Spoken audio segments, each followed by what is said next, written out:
There'd be a lot of poop in my pants. I've seen a 6-foot alligator go swinging through the air and slam into a tree. These guys are the scientists of the supernatural, lecturers leaving lessons for inquiring laymen. They are applying the scientific method to a world that baffles science. They are the cryptids of the corn. But who else has big black wings and red eyes? Batman. Oh, Mothman. Oh yeah, Mothman. A great white shark was stolen. Oh, someone stole a shark? I got stuff for you don't even know about. She's a witch. She turned me into a newt. Who knows? Anything could be possible. Anything could be possible. It's really big abduction vibes. Holy moly. It sounds like you were abducted. And it just stood up. I mean, it just like kept going and going. And she goes, what the?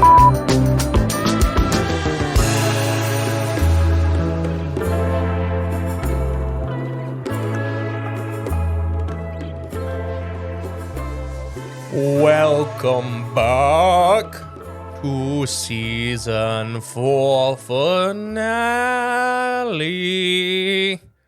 We're in part 3. For I am the great and powerful mystery. That sounded just like Dexter's Lab, but... Oh, I should have... Yeah, I wasn't going for anything in particular. And who are you? Oh, I'm Cherokee Devil J. Oh, gosh. Welcome back to season 4 finale, part 3, The Monsters. So, what are you laughing at? Just that song. Oh, we're cold.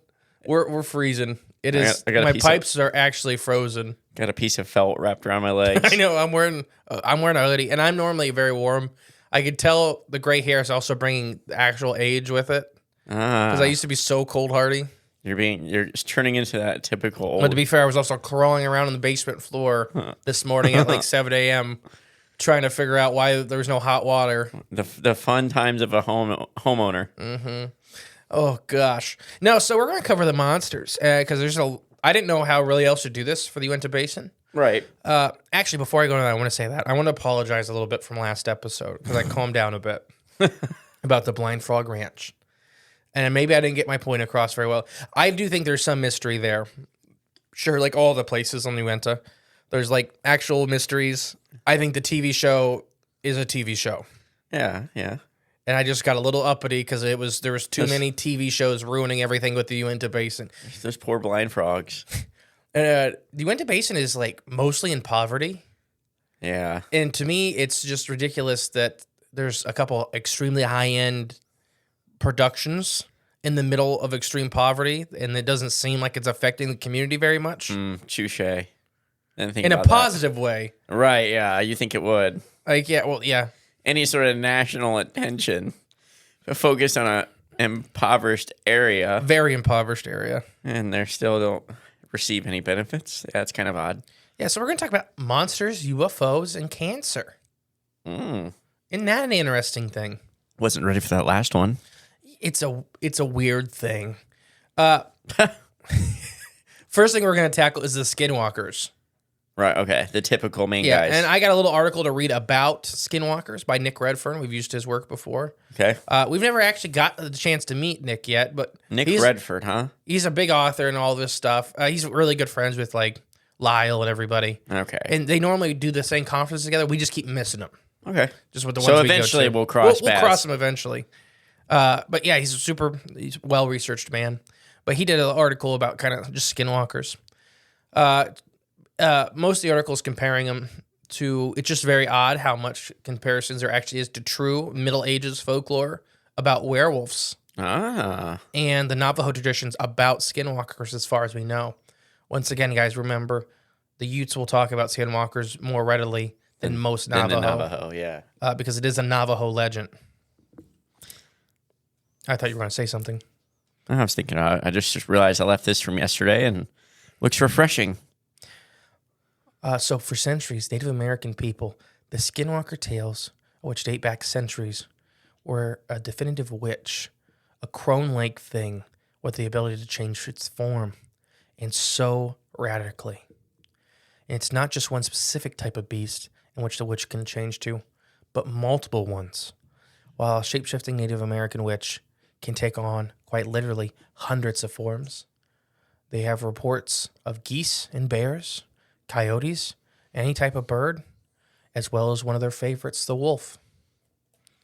Any questions so far? Wolf's top tier. I don't know, the goose? Shapeshifts into a Muscovy duck. Yeah, there you go. That would be scary. That would actually... Now, the goose thing explains a lot about Canadian geese. What? They're actually skinwalkers. That's why they're awful. Oh, okay. That would explain it. I do want to say, once again, the term witch is not related to gender in this topic. You know, it can be male and female. It actually tends to be, as far as what I've seen in my research, most skinwalkers that at least get accused of being skinwalkers are mostly males. I was thinking more like witch doctor or something like that. I think that's just the kind of the translated term. Right, yeah. Is like, you know, a magical person, a negative magical person. Yeah, there you go. Negative's an important term there. Because they do have shaman. Right, yeah. Which is more the positive angle. Yeah. Yeah, you don't usually associate them with being evil like a witch. Like, once again, not a Native American expert, just what I know. So, yeah, the Skinwalker. So, Skinwalkers, let's talk about the process to become one. And Redfern did a lot of research on this. The process by which a witch is said to become a skinwalker is highly complex and one that involves several different processes. So like we've said before, it actually takes years to get this full ability. Okay. And we'll talk about Wendigos here in a minute. Well, I hope you're not about to tell like a step-by-step plan. Yes, I do. Oh boy. No, the information is not out there to do this. Like it's fully. Not like and Zim Zim Alabim. Pieced together of what, Zim Zim Alabim, Skinwalker. Yeah. Yeah, you can tell we're cold and it's early. So, okay. Where was I? Now you got me all thrown off. Witches are both learned and skilled in magical arts of transforming themselves into a wide variety of creatures, and all of them by focusing on its image in their minds. Very often it confines of their teepees. In most cases, however, the witches all secure the hides of animals in which they wish to become and wrap themselves in their shoulder and back in it.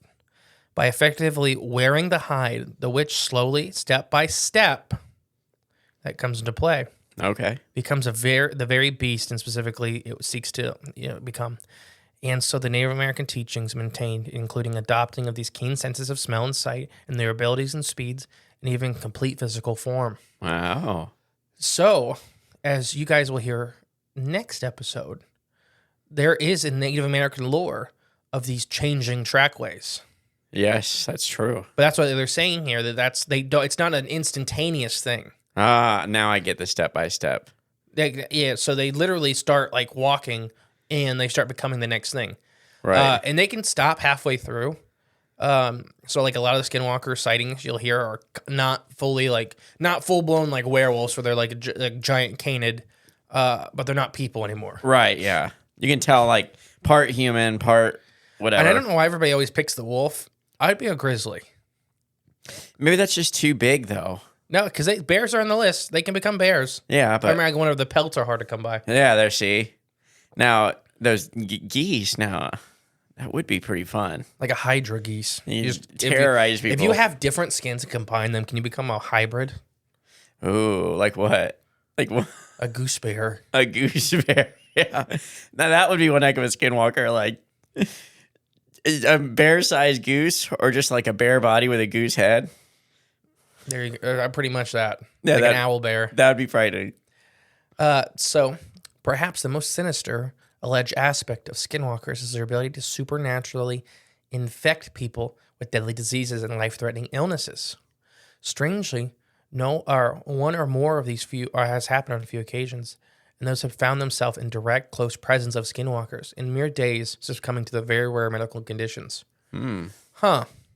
So they say that they're kind of agents of pestilence as kind of a byproduct of them existing, which would make sense because they are dealing with extremely dark arts. Right. So I wonder if in the area that the Skinwalker is said to be, if there would be higher rates of horrible diseases. Oh, like you mentioned earlier. I wonder if that happens. Huh. We'll talk about that later. You definitely didn't allude to it earlier. No doubt at all. But yeah, so they're kind of agents of pestilence. Perhaps how the Skinwalker can perform at such a hostile thing remains unknown. It is, however, worth noting that the Skinwalker is said to have an expert knowledge in medicine, both ancient and modern.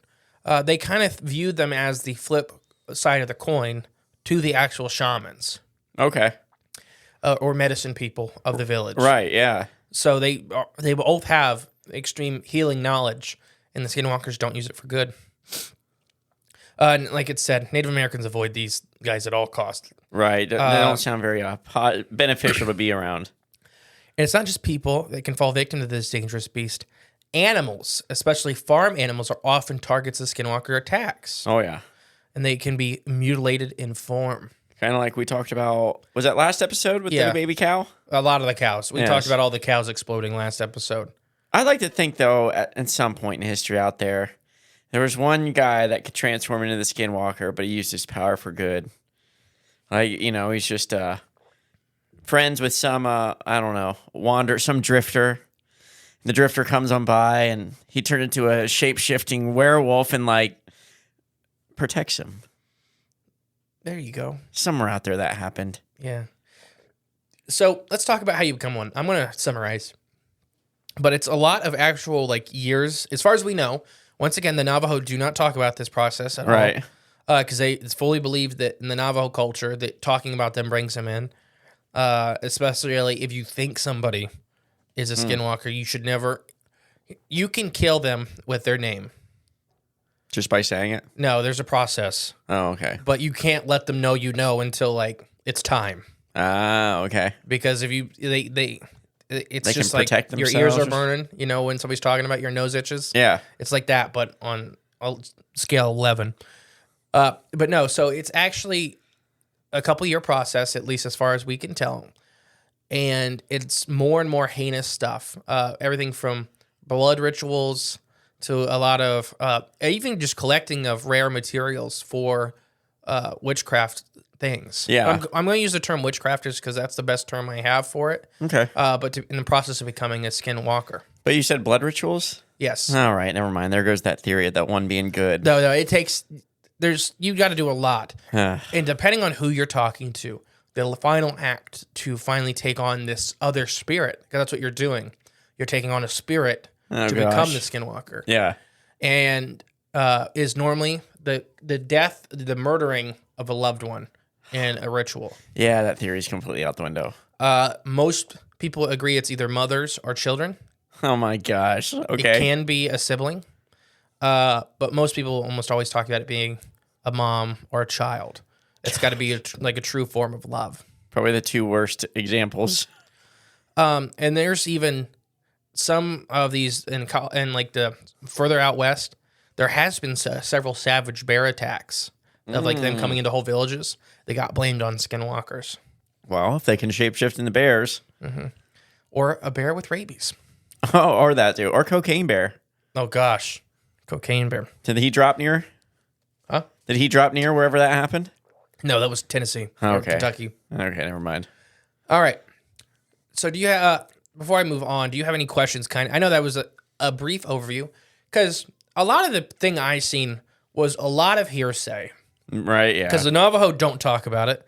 The Utes talk about it a little bit, but nothing ever extreme into depth. Yeah, it's not their legend. It's not their story to tell. They were the ones dealing with the Skinwalkers. Yeah, which has hold some merit, but No, I mean it's a quick overview, but yes. So this whole taking on a spirit by doing a heinous act. Yes, we've said it before in the show. We'll say it again. I personally believe it's the same spirit that the Algonquins talk about becoming a Wendigo. Mm-hmm. When you look at it, the Wendigos are, the antlered thing is a more modernized thing from movies. Right. But they are very gaunt, animal-like, skeletal-like. And a lot of the Skinwalkers in their halfway form are like that. Yeah. Very pale crawler-esque, where they elongate. They, their bodies are in a constant state of change. So, in my opinion, what's happening is when you become a Wendigo, it's out of desperation. depending on what Algonquin tribe you're talking about, there are a little bit of different nuances, like incest and stuff to become a Wendigo. 99% of the time, it's cannibalism. Yeah. It's the act of killing somebody, and it's almost always in winter. And it's, because of the starvation effect in winter. Mm-hmm. And generally, you're not hanging out with anybody that's not your family member. Yeah, I'd say so. In the harsh winter. Yeah, especially back in it's almost whenever. always a cannibalization of a close loved one. Just like the killing of a close loved one. Right. I wonder if it's like the same phenomena, like same ritual, but just different. Here's what I think. Nuts and bolts, basically. Yeah, I think you're right in a way. I think what's happening is the spirit is taking control because they didn't do it in a ritual form. They just killed somebody to eat them because they were starving to death. But it's still the heinous act. Mm-hmm. It's still the quote unquote payment. And then the spirit still comes and latches on. Yeah. But with the Wendigo, the spirit's in much more control. Because you didn't do the ritual to control it. Yeah. You just did the act. You just opened the door. Yeah. So that's why Wendigos are so much more erratic. When you talk about when we did our Wendigo episode a long time ago, some of the encounters, they were super erratic in behavior, not making a lot of sense. Very animalistic, still intelligent, still very smart hunters. But they had these moments, and even the one where, I can't remember if it was the dad or the grandpa had went missing, and it ended up being her grandpa that was the Wendigo. And she said his name, and he stopped for a second, and she got away. I think I remember that a little bit. I mean, that was a year and a half ago. Yeah. But, yeah. So there seems to be, as far as the Wendigos, there's still the person inside trying to pull back and can't. With the Skinwalker, it's a hyper-specialized ritual that takes years to get to the final point with a hyper-specialized ritual at the end to, in my opinion, have full control over this spirit. The spirit and power. Yeah. So they can shapeshift when they want to. They can change back when they want to. They have control in their animal form. That's why Skinwalkers do some scary but odd things, like the smoking the cigarette thing like we talked about last time. Yeah. Like that was there to screw with somebody. Like you wouldn't see a Wendigo doing that because they're much more animalistic. No. So what you're saying, Wendigos don't look as cool. No, I think Wendigos are much more scarier. No, I just meant the Skinwalker, like, lean back against the and just puffing a cigarette, like just looks cool. With Camel Joe. Yeah, exactly, yeah. So I have some Wendigo sightings we'll go into, and we have plenty of other monsters, but, the Wendigo, or not the Wendigo, the Skinwalker is the big one everybody wants to hear about. So I have a whole bunch of them for you. We'll just go through them and see what you think. All right. And like I said, I have no way of proving any of these stories are real. It's just a bunch of them that people said they had encounters in the area with them. Well, let's hopefully we don't believe everything we hear. For those who don't know, the Uintas are a national forest about 2 hours east of Salt Lake City. I'll start with the first and most mild experience. I went up with a group of friends to spend the weekend rock climbing and fishing, and they're talking about the Uinta Mountains. Yeah. The event happened on the first evening. As we were driving back to our campsite, my buddy suggested that we check the community arts project in the Fairy Garden. Located in the massive river drainage system, the drainage created tons of perfectly polished spherical rocks. Yet the place had been around long enough to have small trees that started to grow up. People would come over and paint and decorate the rocks. The whole place was pretty weird vibe when we went in there. It felt very maze-like. Ooh. My friend and I decided to see how long the place stretched on.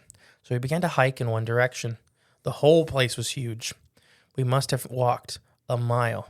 We were still seeing these rocks, and people had painted and put them out. The trees looked much weirder at this point, though.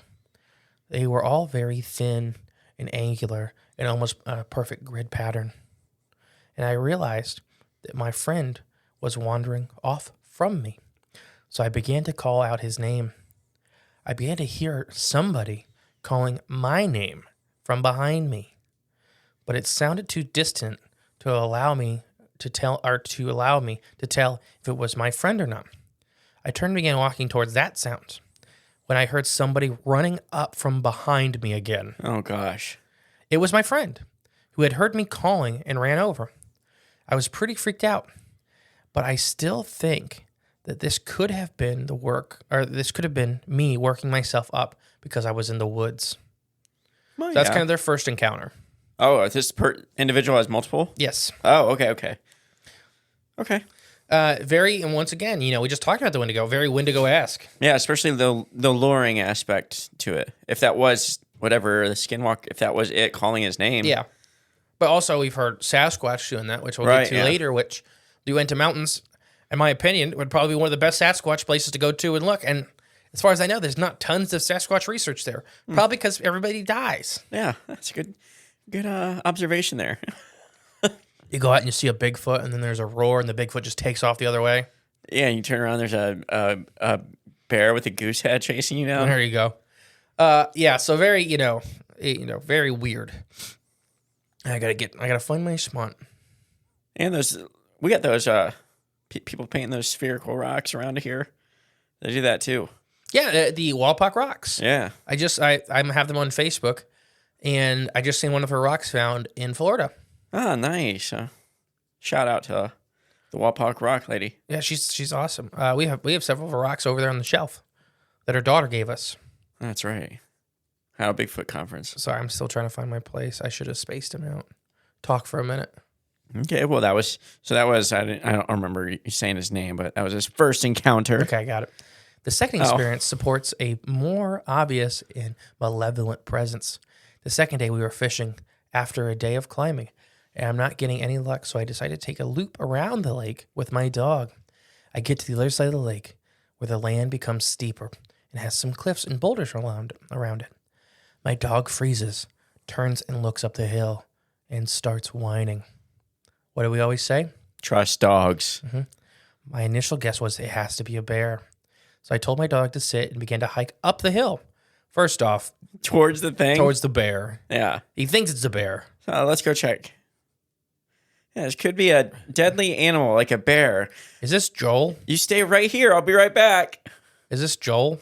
Maybe. I'll go wrestle it. Yeah. So my initial guess was a bear. I reached the cliff with very easy staircase-like features on it and scrambled over to see what it was above. I was in a boulder field, which, missing 411, boulder fields, I don't know what it is with them. A lot of people go missing in boulder fields. Really? Like tons. It's one of their granite boulder fields is literally one of his top things. Huh. We'll do a whole thing on that one day. So he scrambled over to see what it was. But they had very cool rock features and stuff. I began to look around and I determined whatever had spooked my dog wasn't nearby. I noticed what looked like a dark figure behind a tree about 30 feet ahead of me. And I quickly freaked out and turned back to see my friends.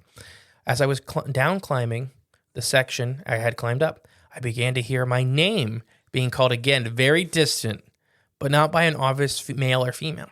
Suddenly, a big rock I was holding onto rips off the wall, sending me a good 3 foot football fields and rolled me about 10 feet down the hill. Besides scrapes and bruises, I was okay, so I quickly got up and continued on. I heard my name being called again. This time this sounded much louder, and I could feel anger and hostility in the voice.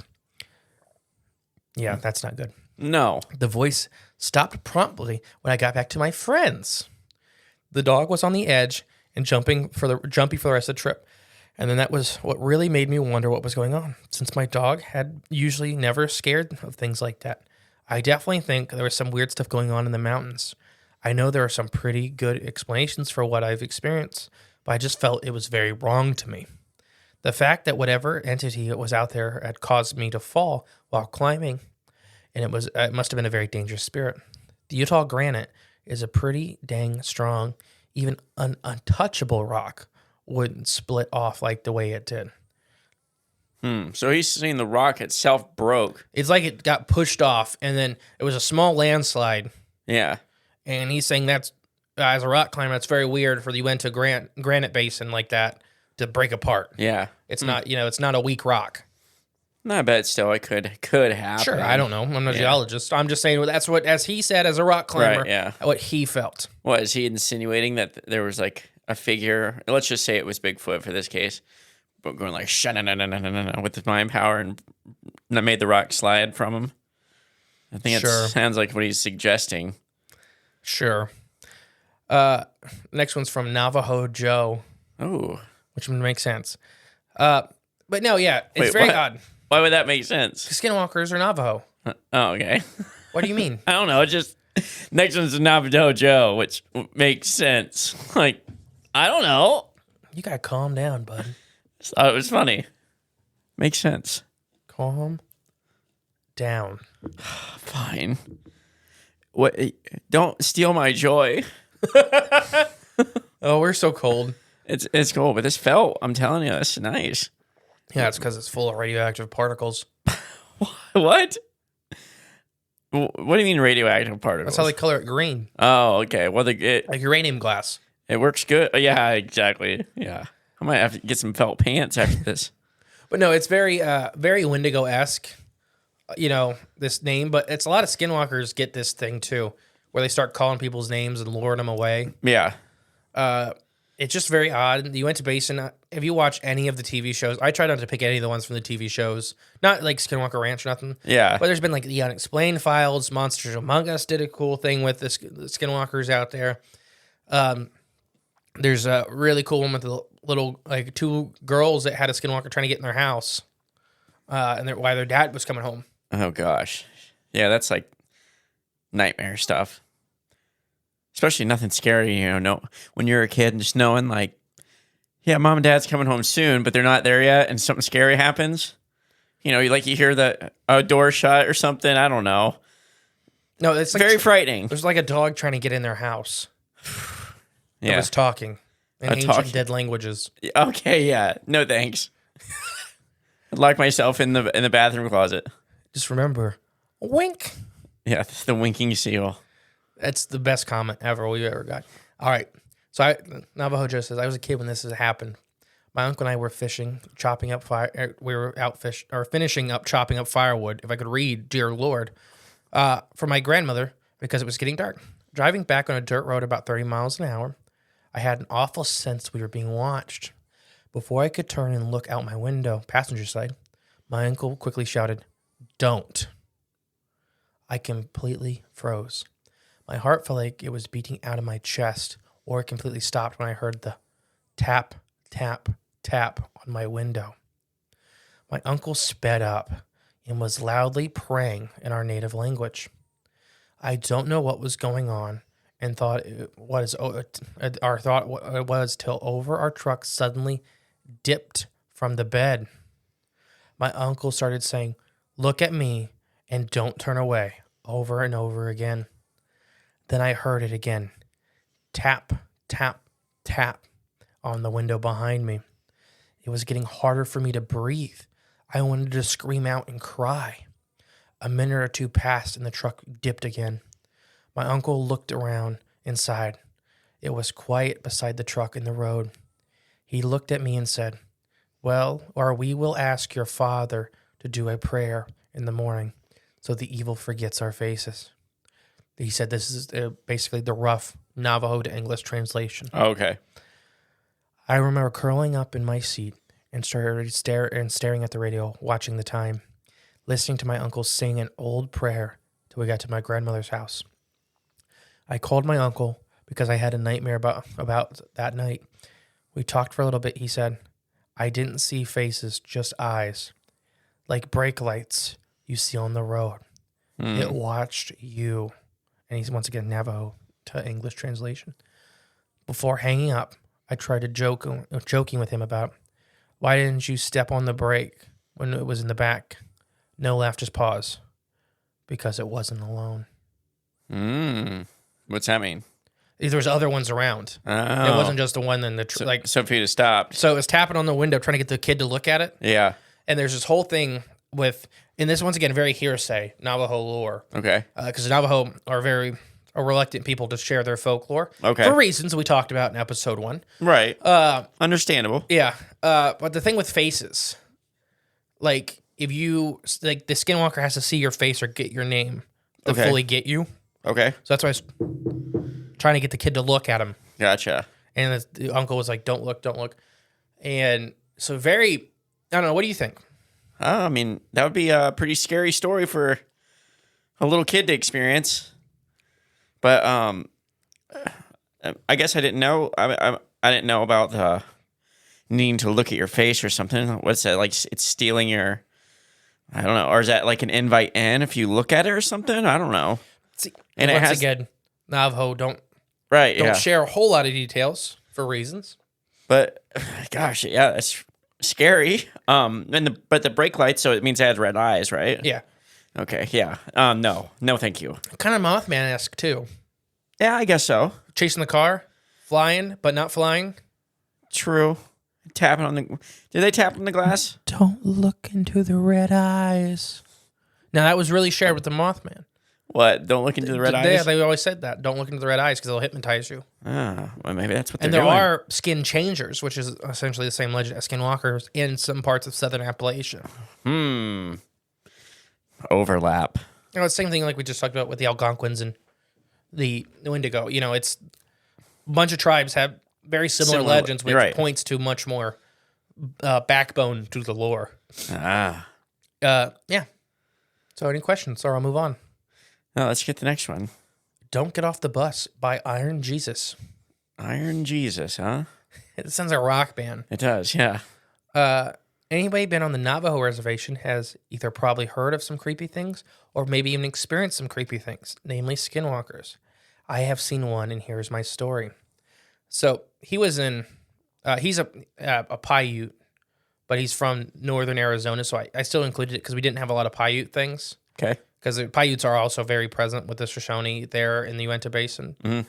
But it's all Ute and Navajo stuff I could find.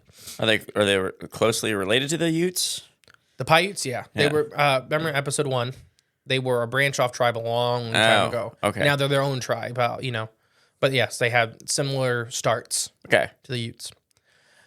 I come from a small town in northern Arizona that is sandwiched between the Paiute Reservation to the north and the U.S.'s largest Navajo reservation to the south.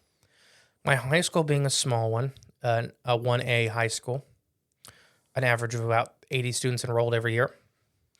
Always had to travel south about 5 to 10 hours one way to play another high school in any sport. That sucks. Yeah, it does. This means that we traveled a lot from the Navajo res, and we also usually stayed in hotels, and we would hand out to play and come home in the morning. But this trip was a little bit different. I remember my basketball coach saying that the school didn't have enough money to put up the team in a hotel that trip, so we're just going to go on the road for the total of 12 hours. Oh, it sounds awful. Yeah. I mean, I could sleep on it. It depends on its school. You think it's a school bus? I don't think this in the middle of nowhere in the desert school is going to have like a nice charter bus? charter tour bus type thing. Or Cryptids, the corn tour bus? Exactly. I mean, that's what the bus did in a previous life. Well, yeah. Fighting skinwalkers. But I don't think housing a basketball team is probably not on that list. So I was the only... sorry, I was laughing. I was the only male senior that played basketball this season.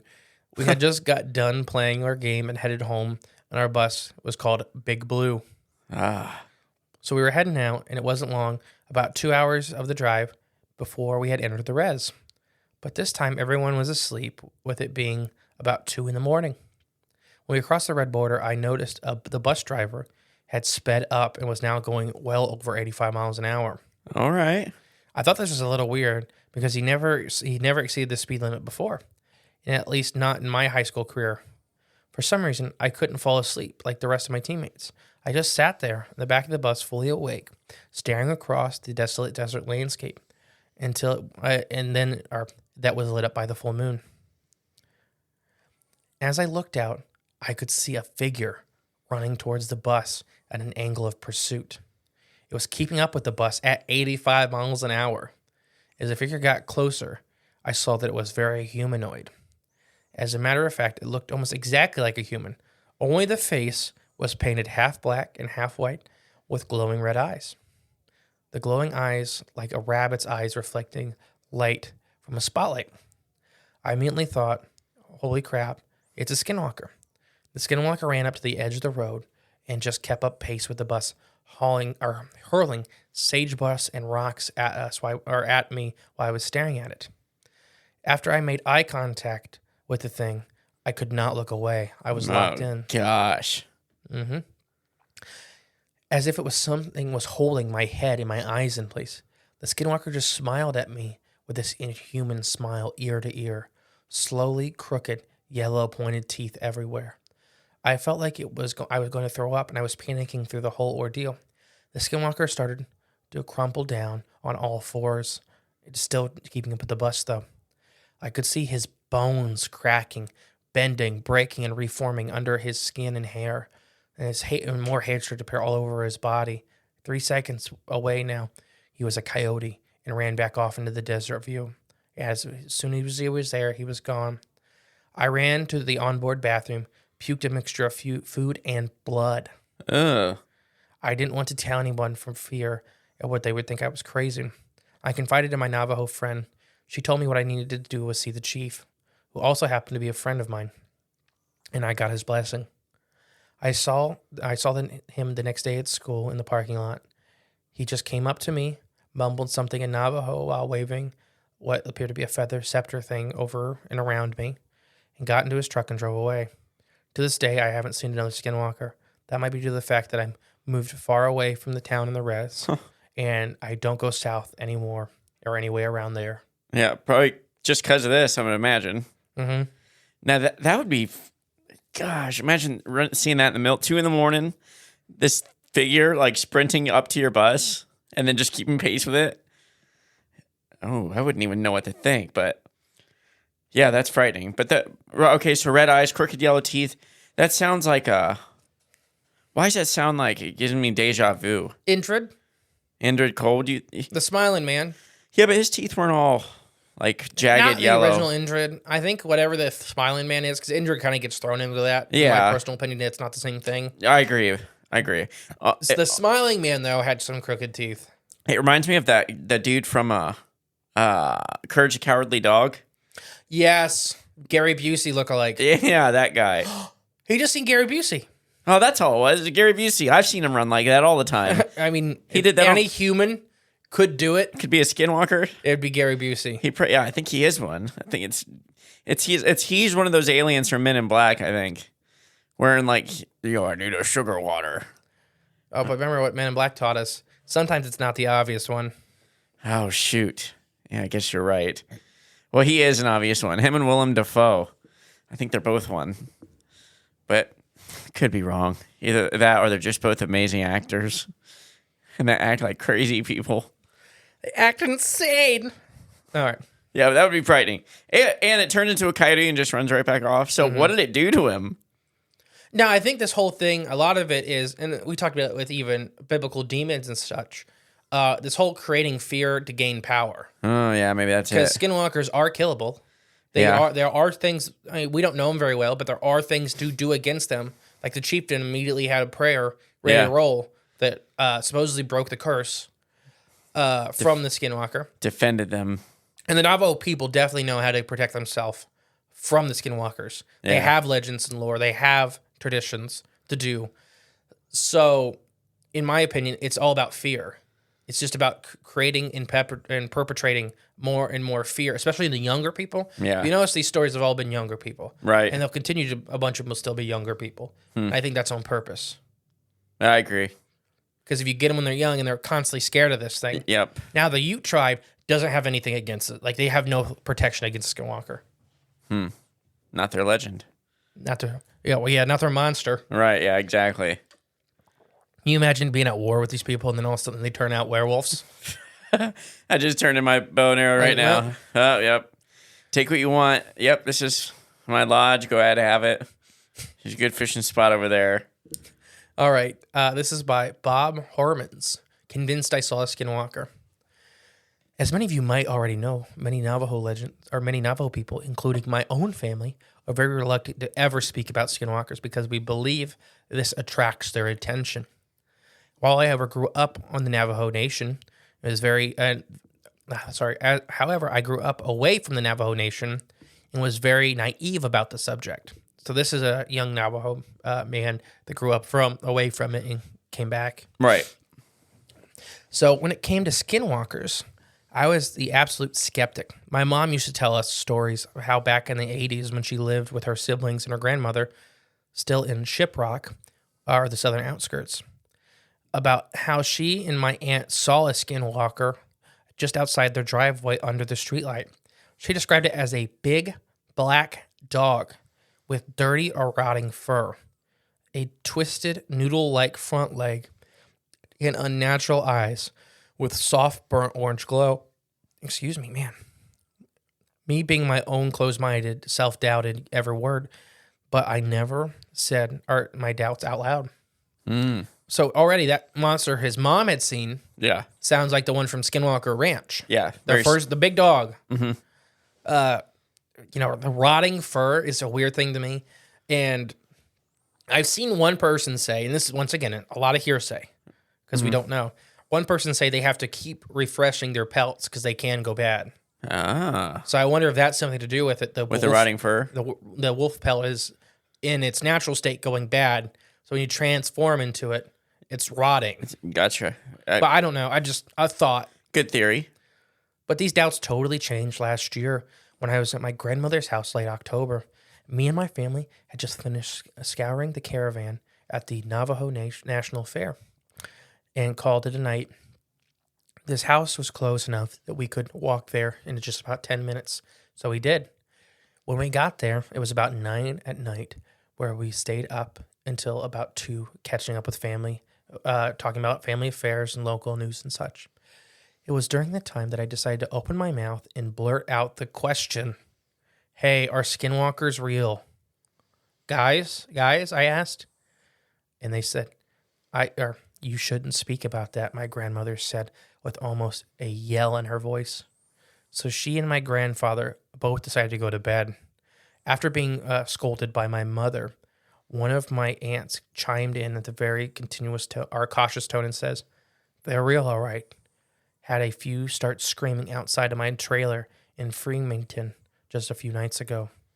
Your cousin had a nightmare the whole night, woke up crying in the morning. Not wanting to push this discomfort any further, we all decided to go to bed.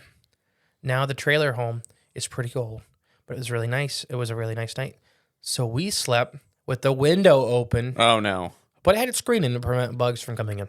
Okay, it was safe. Yes, the screen is safe. Yep. As a child, we would put our hand through it, Dad would scream, and we never knew why. Because of skinwalkers. Not because we were destroying the house. No, not that at all. Skinwalkers. Everyone had drifted off to sleep except me. Because in my mind, I was going a million miles a second about skinwalkers, wondering if I could encounter one while we're here on the reservation. As a kid, I was told it was taboo to think about skinwalkers because they can still get their attention by talking about them. And that's when the total crap moment hit the fan. Here we go. Yeah. What do you think happens? I'm just curious. It busts the screen open. That'd be my guess. Just fully bust the screen open? Yeah, just a hand comes ripping through. Just as I was sitting and finally getting relaxed enough for sleep, I started to hear something moving outside. I got up from the couch and started to wander over to the kitchen window. And in the trailer, all the rooms have lights out, so just only visible light that can be seen is from the porch light outside. I was thankful for this because I told myself if it really was a skinwalker walking outside, then hopefully it wouldn't notice or see me walking around. So I mustered up the courage to take a quick scan of the outside. From the porch light, all I could see was the dusty ground and the vehicles my family drove along, with some old metal trash cans that stood outside beside the road. Looking for a good 5 seconds, I wasn't able to see anything. I was getting ready to turn around and walk back into bed, and it was just just assume it was a stray cat or something. Only have taken 2 steps, I hear what sounds like a distorted scream coming from outside, definitely close by. Fear rising, I look outside again and I see it. A coyote-like figure was staring at me from behind the cars, just outside of reach of the porch light. Only it looked awfully wrong. It gave off an evil vibe just from seeing it. It was gray with very disheveled hair, horrific orange eyes with a soft glow. I noped the hell out of there and ran back to the bedroom. Smart man. It was at this moment I had begun to also notice an awful stench in the air that smelled like rotting meat. Oh. I started to try to wake up my mom, who was there. screaming at her, and she started screaming at me. It was almost 3 a.m. What are you doing? I immediately began the shaken voice. There's something scary outside. And she said, now annoyed because I woke her up, it's probably a stray animal or something. It's the res. Animals wander all the time at night. She obviously wasn't getting my drift, so I started screaming at her face. There's some Blair Witch Project blank going on outside, Mom. That should get her attention. And then she screams, what? What the hell are you talking about? She says. And then we heard it. The thing outside started making more of its dreadful like screams and started to sound like it was thrashing around outside on the ground. Hear that? That's what I'm talking about. So both her and I got back up to look outside the window, and the coyote-like thing was making its way towards the door. It walked on an odd limp, dragging its back legs behind it as if it was handicapped. We could hear it started to scratch against the door, making its odd, muffly moaning sounds. My mom went to get my dad, and they both started shouting in Navajo, all the words telling the thing to go away and saying it's not welcome here. When this was all, communication was enough to get the rest of the trailer up. They came to the hallway. The only thing my mom did was turn and scream at them Skinwalker. She proceeded to point at the door. Noise is still happening. Apparently, they already all knew exactly what to do. My grandfather got the handgun from the drawer and a bag of ashes. Oh. He coated a few bullets and loaded them into the gun and went straight to the door, yelling out in Navajo that was too fast for me to ever comprehend. He swung open the door, fired twice at the thing. Nothing. The thing managed to escape before my grandfather could even put a bullet in it. Then it was the fastest thing I've ever seen. Then said my grandpa. Next thing, my aunt, my parents, and everybody was freaking out about what just happened. Just saying stuff like, what if it comes back tomorrow? It's Solace. Does that mean we're targets now? Afterwards, my grandpa calmed everybody down, including myself, saying we would be fine. We all went to bed around 3-ish. Morning comes, and my grandpa calls the neighbors and explains what happened.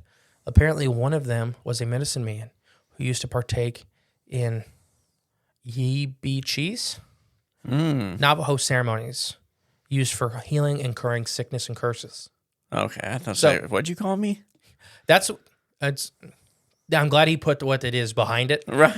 Yeah, because we would have never known. Yeah, it's a very odd spelling. And came across to bless the family members in the ground. And they never, and as far as they know, they never had this Skinwalker come back. So what do you think of that one? That one was pretty intense. And I guess the moral of that story is careful what you wish for. Yeah. You wouldn't do but falls into a lot of the folklore as far as we can piece together. He's talked about Skinwalkers and what one showed up. Exactly, yeah. But it was twisting and like thrashing around outside. Its body was like all mangled, mashed together. Kind of like sounded like that. And his grandpa knew stuff. I'd love to talk to his grandpa. What do you mean? I don't know what those ashes were. Yeah, he knew something. Immediately throwing ashes on bullets. Yeah, slams the door open. It had to have worked. That's a hell of a grandpa. Oh, yeah. It just sounds like an old timer. Everybody out there screaming, praying, it's scratching at the door, kicks the door open, has some kind of holy bullet ready to go. And Skinwalker knew it was bad news because it took off. Oh, yeah. You can't show fear. You got to be the fear. That's the other moral of the story. Be the fear. Don't let the fear get you. So, yeah. And then the family's obviously worried about their faces. Right, yeah. That's another note that comes across again. A bunch of this, I think, from other research, just pieced together through hearsay, kind of the lore. I was just thinking, though, if you want to go out and actually hunt Skinwalkers, so you need ashes. Now we know that. I don't know what kind of ashes, though. Probably old relatives. Ashes. But I don't know if it's that or some type of tree. Oh, okay. Like a holy relic tree or something like that. Oh, no, you just need lye. Isn't that in it? Wood ash? Lye? I have no idea. Something like that. Whatever that compound is in wood ash. You need that. I get lye and lime mixed up a lot. Okay. Yeah, only it's lime, I don't think. But you need that. You need a ski mask, because obviously, and then it can't see your face. And you're pretty much bulletproof. You can go anywhere you want out there. Then you can take them out. I hope Joel doesn't listen to this episode. He'll be out there with a painted face, screaming about Skinwalkers. One half painted black, one half painted white, just like the other one. Paint your eyelids red. Yeah. I got one more for you. That might be my Halloween costume this year. I got one more for you, and then we'll play a little video. It's really creepy. Okay. And it's the audio that's creepy, and I'll explain it. Or do you want me to just skip ahead and do that one? What, the audio? Mm-hmm. Okay, let's do that. Okay, we'll be right back. And we're back. I know it was no time passed for you guys, but it was a couple minutes for us. So a couple hours. A couple hours. There we go. So this video has made its way around a lot. I seen it several years ago for the first poster. Okay. So this guy was having troubles on his ranch, and I can't substantiate any of this. But this guy was having troubles on his ranch, saying that he had something that was like a pale crawler, skinwalker type entity, and he was setting up trail cameras. He was actively setting up trail cameras at this time that this encounter happened. Okay. And this will be hard for everybody at home because it's obviously visual. I'll make sure I try to put the link in for the episode. But for me, it's the horse's reaction that really sells it, because you can edit in anything and a human can act with anything.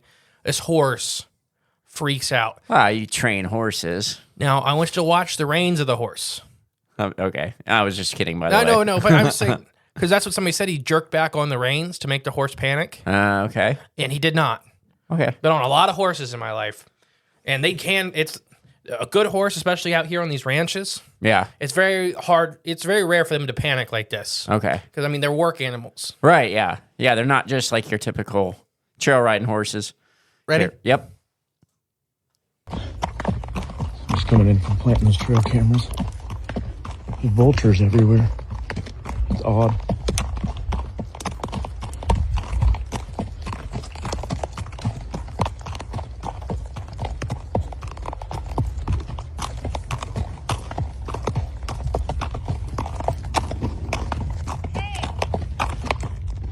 That was weird.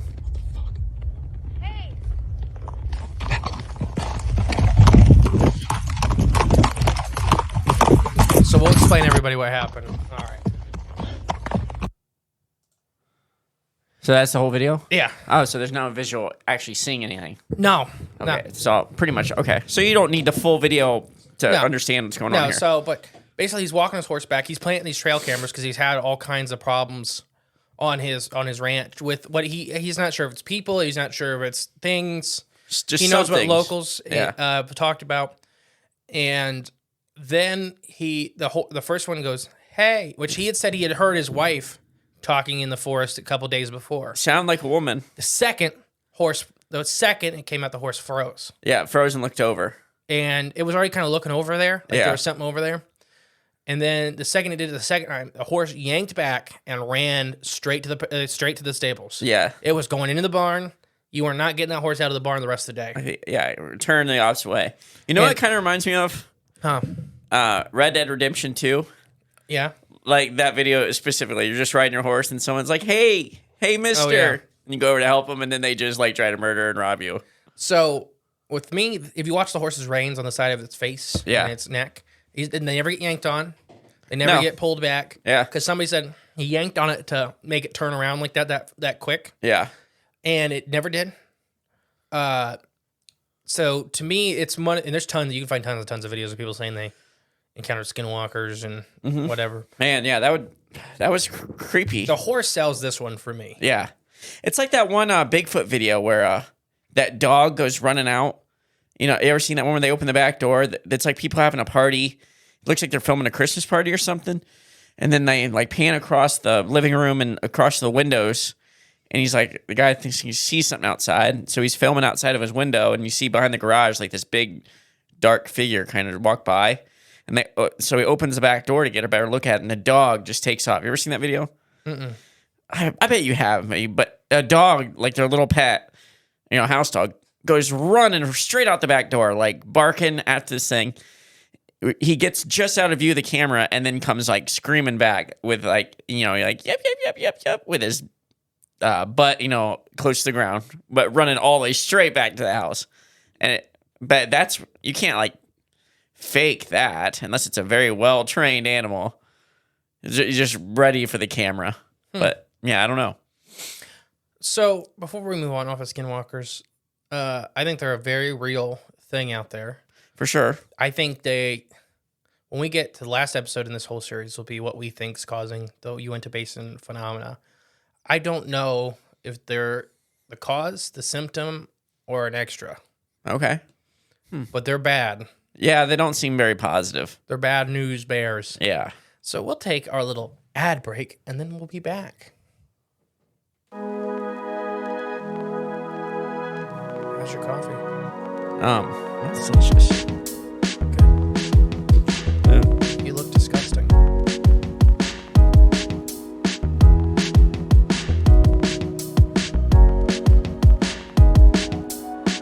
We're about.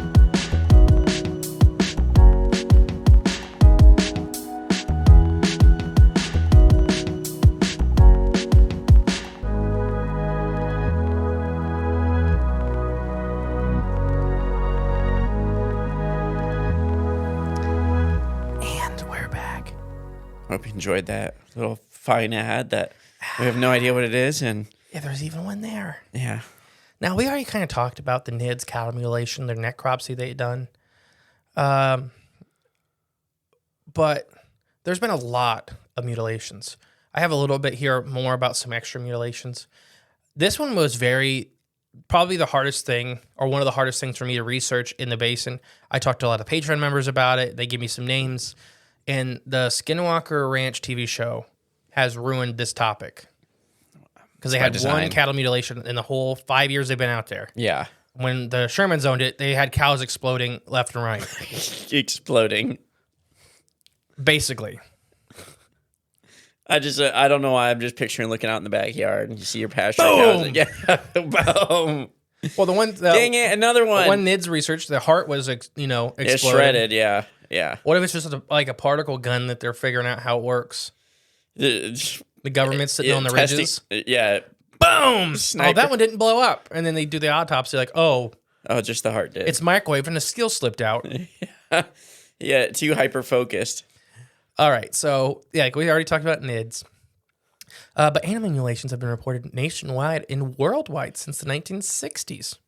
Reports have been, and they're much, when we did our cattle mutilations episode, it happened before the 1960s. Yep. It's just what? If you haven't listened to that episode, go back. One of our best as far as downloads. Yeah. As far as, Pretty good one. Our best two are the Denver International Airports as far as downloads, Oh, wow. All right. which is weird for a cryptid show, Yeah, it is. but it's because I found out what was actually happening. Some 'Cause I'm things. good.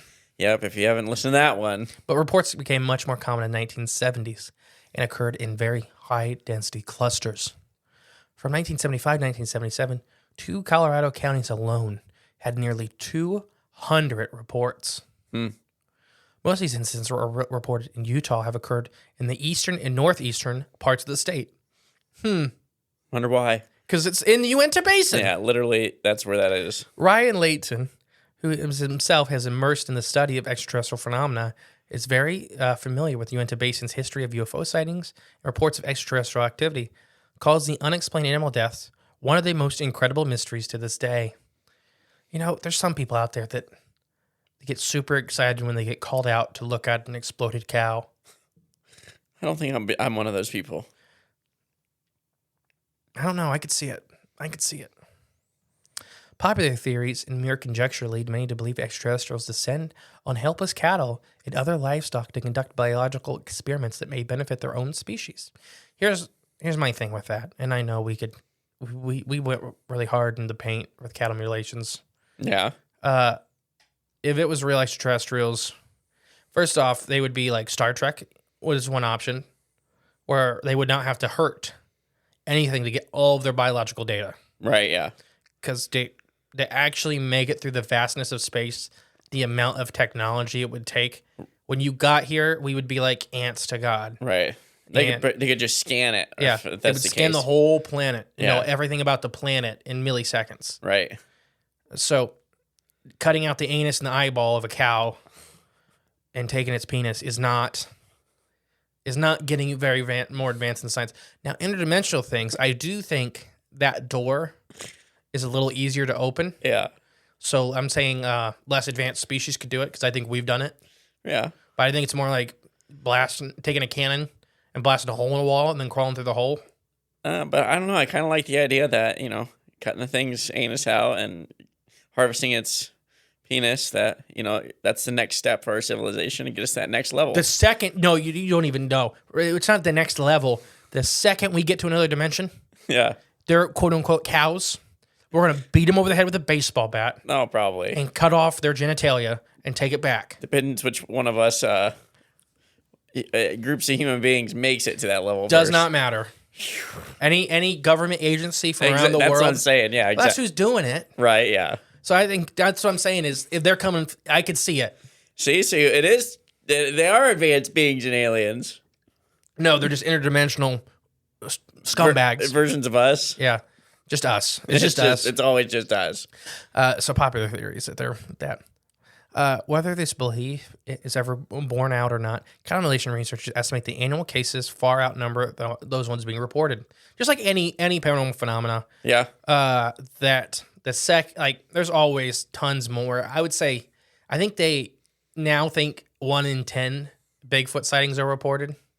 Dang, that's it? Yeah. Oh yeah, that was better because when we did it a long time ago, it was like 1 in 50 or 1 in 60. Gosh, dang. And then UFOs, I think, are maybe 1 in 5. And I bet you that's going to only keep going up with the way they keep putting that in the news. Mm-hmm. And I think there's good and bad things with that. What comes with that, Yeah. With people though coming out and actually talking about their stuff is one of the positives. That's a positive, yeah. Trusting the federal government is the negative. 100%. But I think it's funny that the government basically came out and was like, and they didn't say this, but they kind of basically did like, oh yeah, aliens are real. Everybody's like, Huh? What? You don't care. we don't care. Yeah. Does that help me pay rent? Right, exactly. Does that make you tax me less? Heck no. It's actually probably going to make us tax. They're going to tax us more. Oh, Because now we need, to fund more Space Force stuff. So we need more of your tax money to fight aliens, guys. It's serious. Aliens. I've never seen this documentary, but I'm gonna watch it probably tonight. Sorry, but there was Linda Moulton Howe. Yeah. She did. I've never seen her Strange Harvest documentary. Have you? I I think I not. have her book Strange Harvest, Okay. but I've never seen her documentary. Maybe I watched it with the original Cattle Mutilation episode. I can't remember.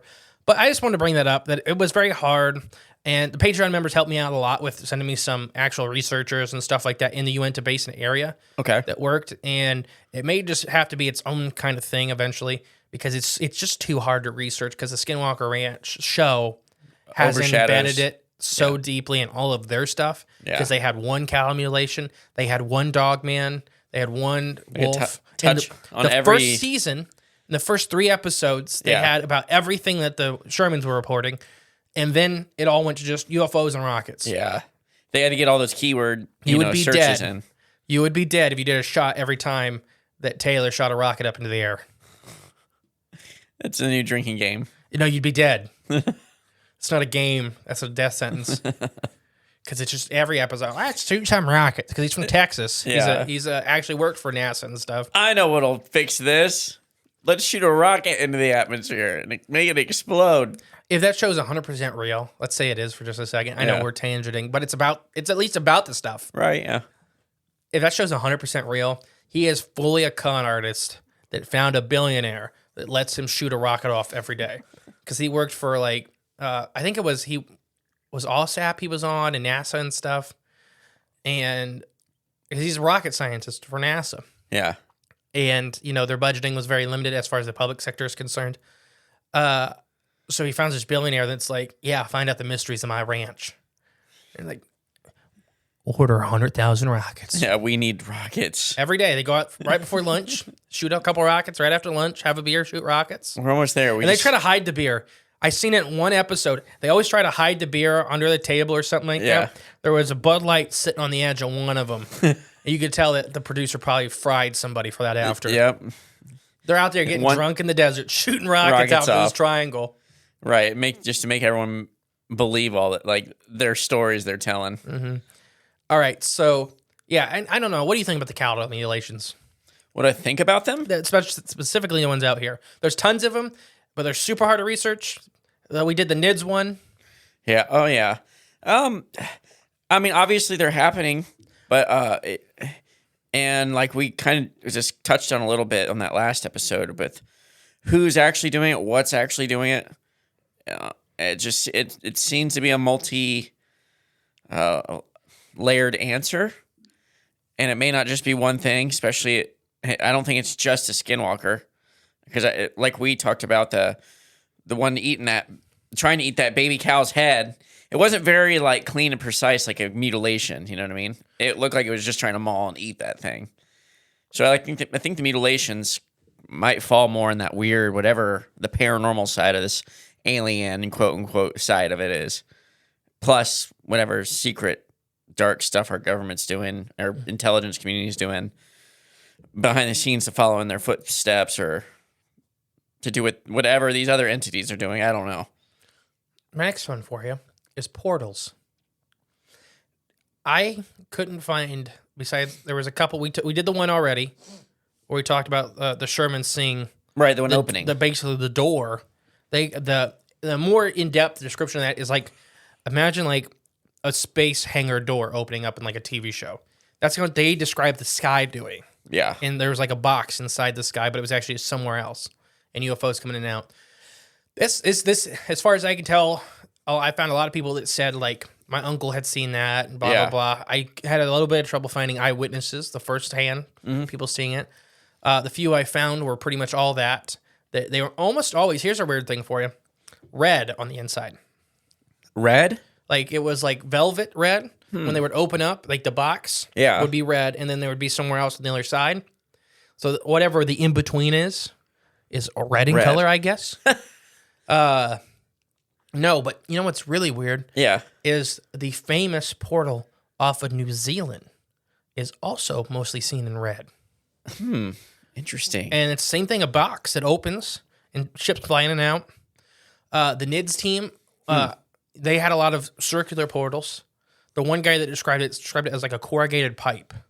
Okay. Essentially, that this thing was like the big dog man was army crawling out of. Out of, yeah. And they would see him open up really high over the ranch. Yeah. And then on the ground, there's a lot of water, so I'm sure they probably open up underwater. Oh, for sure. That's probably the only phenomenon I didn't find out here was a lake monster. Which is odd. And there's a lot of lakes. I bet you they're maybe just not reported as much. Probably just the dog man eating them. Or that too, yeah. What about the water baby things? They're out, aren't they out here somewhere? They're close by, I think, Arizona. Okay, so that's close. I mean, it's right there. I mean, maybe they're the water version, but they're just not. Get eaten by dog man. Yeah, they're not. They're lower on the food chain in the Uinta, so they don't get talked about as much. We'll talk about the apex here at the very end of this episode. But what? Oh, the apex predator. Okay, the red thing. That red is kind of interesting though. And you know what's weird? It reminded me of What? deep sea organisms. Remember, either 1 or 2 episodes ago, I promised you we'd talk about fish at some point. Yes. I mean, I think Here's that's where a it promise comes. to every episode. So a lot of these deep sea organisms. So the portal's invisible, right? When it's sitting up there. Okay. A lot of these deep sea organisms are translucent. They're quote unquote invisible. Yeah. Their stomach lining is always velvet red. Not always, but most time it's always velvet red. Okay. And that's due to block out the most light as possible. Okay. So I don't know if it's some weird. I just seen it because it's just. What if there's a big fish up there? That's the portal. Like a big jelly. Yeah. And it's just opening up and Yeah. letting these. It ate a dog man earlier and just realized it couldn't digest it. And it opened up. So- This thing's like crawling out like. They have that so when they eat bioluminescent things, Yeah. that they don't like have a beak in themselves. Okay. So the red light the red stomach lining absorbs all the light. Makes sense. Yeah. Because they don't want to swallow something that's glowing like a flashlight, and then they get eaten. Right. Which a lot of defense They things spit, have that for yeah, they defense. spit the bioluminescent stuff. So that maybe that's the answer.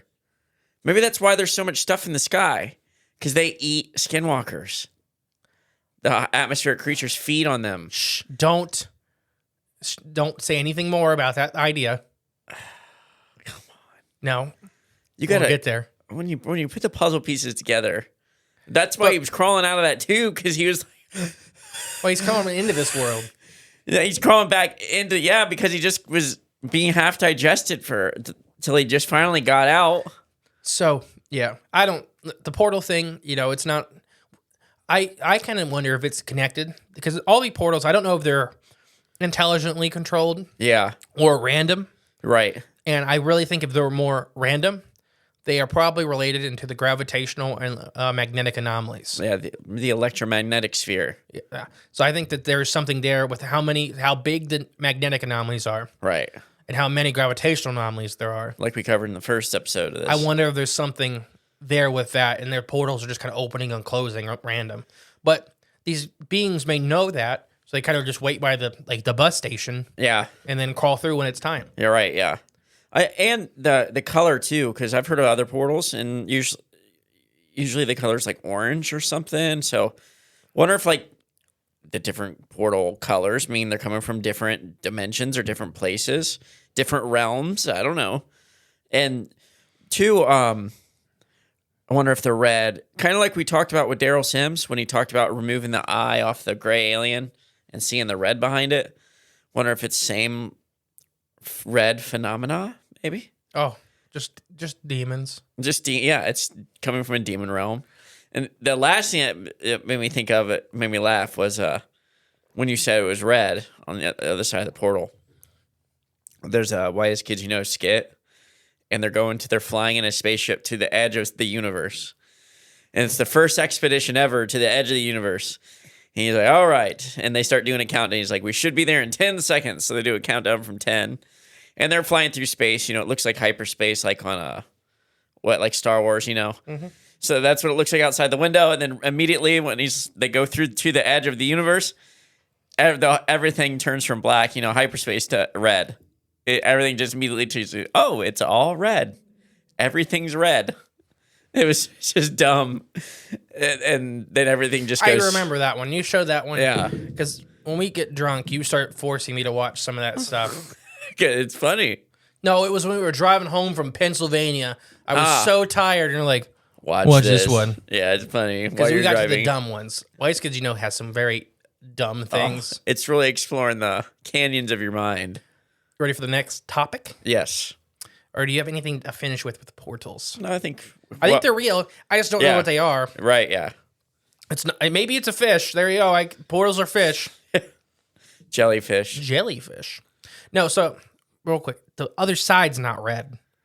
The thing in between is like red. The aura, like the walls of the quote unquote box inside are red. Okay, I just wanted to make sure I explain that right. Okay. Because it's not like the world's red over there. Right, on the other side. Because then that would actually be hell. Probably. I would not want to go there. If the hole opens up and you fire on the other side, no wonder they're leaving. Yeah, exactly. All right, I got a bunch of UFOs from the National UFO Reporting Database. Oh, all right. So funny thing, I told you this story off air. When I was doing this, it's a really easy resource for us to use. Anybody that's trying to find out if you have UFO sightings in your area, if you've seen a UFO, and just kind of want to see if there's other ones that were reported in the same time, the very easy resource to use. They put little Google pins on this map. Okay. So you can see right where everybody's seen them and stuff. So I was doing it to Fort Dutchess is in the middle. And then, there's Vernal and Roosevelt. And there was just one hand over Fort Dutchess. And I'm like, oh, no. Yeah. No, I wanted a lot of UFO sightings. Yeah. And as I zoomed in, I realized that Google does this to where if there's too many in one spot, it consolidates it into a really big hand. Yeah. And I zoomed in a little bit, and thousands just popped up. Yeah, literally, we keep zooming into town, more and more pop up. Yeah, so I just picked a couple. I try to get a little bit of a variety. Okay. Because any UFO you could imagine has been seen here. Okay. Whether it's the giant black triangles, the supersized Borg cubes from Star Trek. Yeah. They have been seen here. The big cigar shaped ones. Yeah. So, first one was 2017, 8/18. Uinta mountain range, cylinder-shaped object seen for 30 seconds. And they do this nice little reporting. Some of the extra characteristics it had was an aura or a haze around the object. And a lot of these are really short just because it's the format. Excuse me. Hiking in the discreetness of the Amethyst Lake hiking trail at approximately 6:30 p.m., looked up in the clear blue sky with no clouds. Witnessed in either a square or a cylinder-shaped object hovering emotionlessly approximately 3,000 feet in the air north of the trailhead. Watched the object for roughly 30 seconds. The object then immediately disappeared. The object had extremely sharp edges, with maybe a very slight glow or reflection around it. Okay. So just this thing is just sitting up there. Cylinder or A cube. Yeah, it's odd. So they were having trouble, and it was probably because the distance it was up. Human eyes, maybe, having a little trouble at that. They get hard. She or he could see hard lines, right, but didn't know the exact shape. So that kind of almost sounds like the portal shape we were describing, but from the bottom view. Okay. Yeah, I see what you're saying. Most of the boxes are seen head on, or the tubes are seen head on. Yeah. And this was, right under. But I don't know. It's just a thought. Yeah, that's a good thought. 11:33. Uinta, Utah. Orb-shaped, 1 minute observation. So lights around, extra characteristics, lights around the orb, auras and hazes around the object. They have like little check boxes you can like click for those. Oh, okay.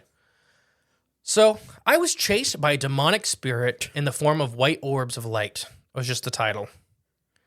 I was driving on Highway 89 between Ogden and Salt Lake City. I decided to take a shortcut through the rural neighborhood. I reached a dead end and was forced to go back to the main highway. I saw a cow in a corral and decided to stop and look at the cow.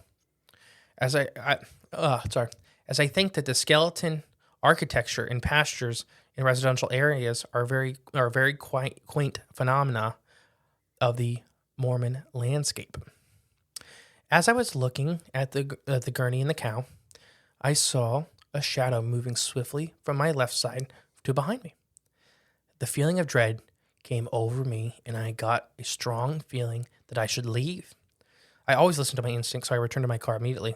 As I began to drive away, I had a strong feeling of dread wash over me again. It was so strong, I could cut it with a knife. I looked behind me, and to my surprise, to see an orb of light in my rearview mirror. Ooh. The light was about the size of a small cantaloupe, suspended in the air about 4 feet. I saw nothing but the light that was rushing towards... Oh. That scared me. A little bit, yeah. Rushing towards me on the back of my car. I looked at something like a bicycle headlamp from my rearview mirror, so I assumed that somebody wanted to talk to me to see what I was doing by their pasture. It was they were probably bothered by my presence or suspicious activity of me looking at their property. Looking in my mirror, I saw that it was about 5 feet behind me before it veered slightly to the left side of my car. I stopped my car, rolled down my window, and was going to greet the person with the bike headlamp. But I then looked over my left shoulder to talk to them, and there was nothing there. But the angle of the skewed and the speed of the light that was traveling, by the time I looked to the left to greet them, it should have been there at my left rear fender and taken on another second or two to get to my window. But by the time it took me to look in my rearview mirror to over my left shoulder, the orb of light had vanished. I opened my door, got out, and looked around in disbelief, as if it had vanished into thin air. I was overcome again with a very malevolent feeling. Got back to my car, drove away as fast as I could. No light followed me as I drove home the second time. So just this ball of light. Now, not in, I don't know if it's in Utah, but there are, Route 66 has lights and orbs that chase cars all the time. Yep. They cause wrecks, people have reported. That's scary. So I don't know if it's similar things, whether, we also talked about on Patreon, the ball lightning phenomena. Yeah. And that's kind of what that it gets attracted to a person. So I wonder if you happen to get in a car fast enough and leave, if it's whatever force it's being propelled by, still like tracking the person until it dissipates energy. So she made it far enough to where Man, just timed it up just right. But that's, I don't know though, because it's that sense of dread, that sense of being watched. It almost feels like something intelligent chasing after. I don't know. That would not make you feel very good or very safe if that's what's happening. It reminded me of. Did I ever tell you, I think we talked about it on the show when I was driving home once. It might have been from here late at night, and I was driving. You get like the bright headlights in your face at late at night, and you just want them to turn their brights down. Yeah, you can either flash the person or you just deal with it until you're past them. So it was something like that. I was driving down my road, just about to my house, and there was like blue headlights. You know how some of the new ones have like that bluish tint hue to them. But it was like a weird blue, and I'm watching them come up. I'm like, all right, there they are. Like, I didn't do my head flash like my brights or nothing, but kind of put my head down, got past them, then look up to see, because I see them kind of get over. And when I looked up in my rearview mirror, the lights were gone and there was no tail lights. It's really odd. It's like a ghost car. But I was imagining, like, when he said he looked in the rearview mirror to see that light, like a bicycle following him. That reminded me of looking in my rearview mirror to see the taillights, but there was nothing there. It's an odd phenomena. You were abducted. I don't know why this is why you don't believe it. I've talked about this on the show, though, as a story. I don't know you have. I'm pretty sure we did. No, because I think maybe it was on a Cryptids and Coffee or something. I think you do because you're abducted and they plant memories. Oh, okay. That's why you're the way you are. Why? Because every time they abduct you, they steal a hair follicle off the top of your head. That's where they went. I knew it. I'm not going bald. I'm being robbed. No, it's every time you open your mouth, you get abducted. I didn't get abducted. I looked up, it was gone. Then I was I home. looked back at the clock on my car, and 4 hours was gone. Yeah, no, I just thought it was weird. And my left leg was shorter Well, that is no. I'm not from West Virginia. because all the hills. Yeah. Okay, next one. 2020, 7/13. Uinta Wilderness. Shape changing. Duration 20 minutes. Characteristic lights on or animals react. Craft spotted in Uinta Wilderness.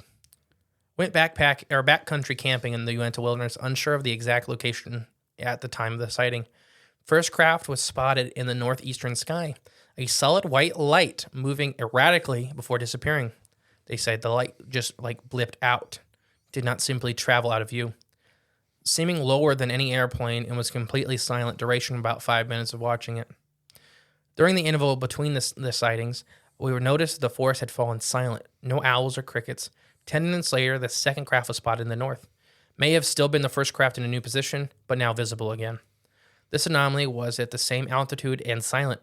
However, it was slowly going, and the white light seemed to be oscillating, that of like a lighthouse. We watched it for about 2 minutes before the orange tail shot out behind it, and it bolted to the east. After getting to the northeastern portion, nearing the position we lost the previous craft, it slowed near to a stop, just as the previous craft did, and blipped out. Similar craft. I wonder if they're looking for these portals. The blipping out is the finally finding it. Finally getting to it? Yeah. Or if it has to reach, it's like Back to the Future. It has to reach 88 miles per hour. Then it blips out. Well, it slowed down. Oh. Well, never mind. There's way to just take my theory and I'm just saying that it's just weird crush to me it. that and these balls of light are seen out there all the time. Yeah. They went to Basin. I mean, literally, there's thousands of UFO reports in the last. Brown Mountain Lights, similar situation. Except these are way up there and big. Oh, okay. Big mountain lights. Mm-hmm. Like the Brown Mountain Lights, like they don't take people, as far as I know. These things explode cows. Oh yeah, that's right. Yeah. Because remember, the red light UFO thing is what destroyed the dogs for the Sherman's property. Yeah. So UFOs do kill animals. We do, at least according to Sherman's. Yeah. So you ready for the next one, or do you have any questions about that one? What do you think? Do you think it went through a portal, or do you think it just blipped out? What do you think? Well, I don't know. I mean, UFO phenomena. I could have just blipped out, or just went like we talked about. Went into a different light spectrum. Like could have just went to infrared. There you go. Could have went to it. It might just still be there. I knew you were here for a reason. Right. Because I got all the answers to life. All the secrets to life all reside right up in here under the flap. Sure. 2012, 212. Fort Dutchess. I'm hoping it's Dutchess. Whatever the D1 is, the fort there in the middle. You've been saying it the whole time as Duchess, so I hope so too. I think they said on the show as Dutchess, so that's kind of why I think it's in my head. But everybody knows. If you just type in the fort in the middle, there you go. We probably got comments below. Yeah. Justin saying the wrong city again. Mr. E. Egg-shaped UFO, 10-minute duration. Characteristics, lights on orb, aura and haze around it, color changing, landed, electrical and magnetic effects. Ooh. Glowing egg or oblong shaped flying object rose up from the ground and went east. My wife and I just put our kids to bed, and we went outside on our porch for some fresh air. And we were just about to go back inside to bed when we saw a funny light moving slowly up from the lower area of the landscape where we lived, right by the Ute Native American reservation. It started changing colors from a steadily yellow glow to all kinds when it passed directly over our heads and slowed to a no more than 25 miles per hour as it shifted from color to color to color. And the only sound we heard was a slight buzz. My wife said she heard, because I'm pretty deaf due to the military service, it was away towards the direction of due east. I say maybe 1,000 feet away, and it vanished into the black sky.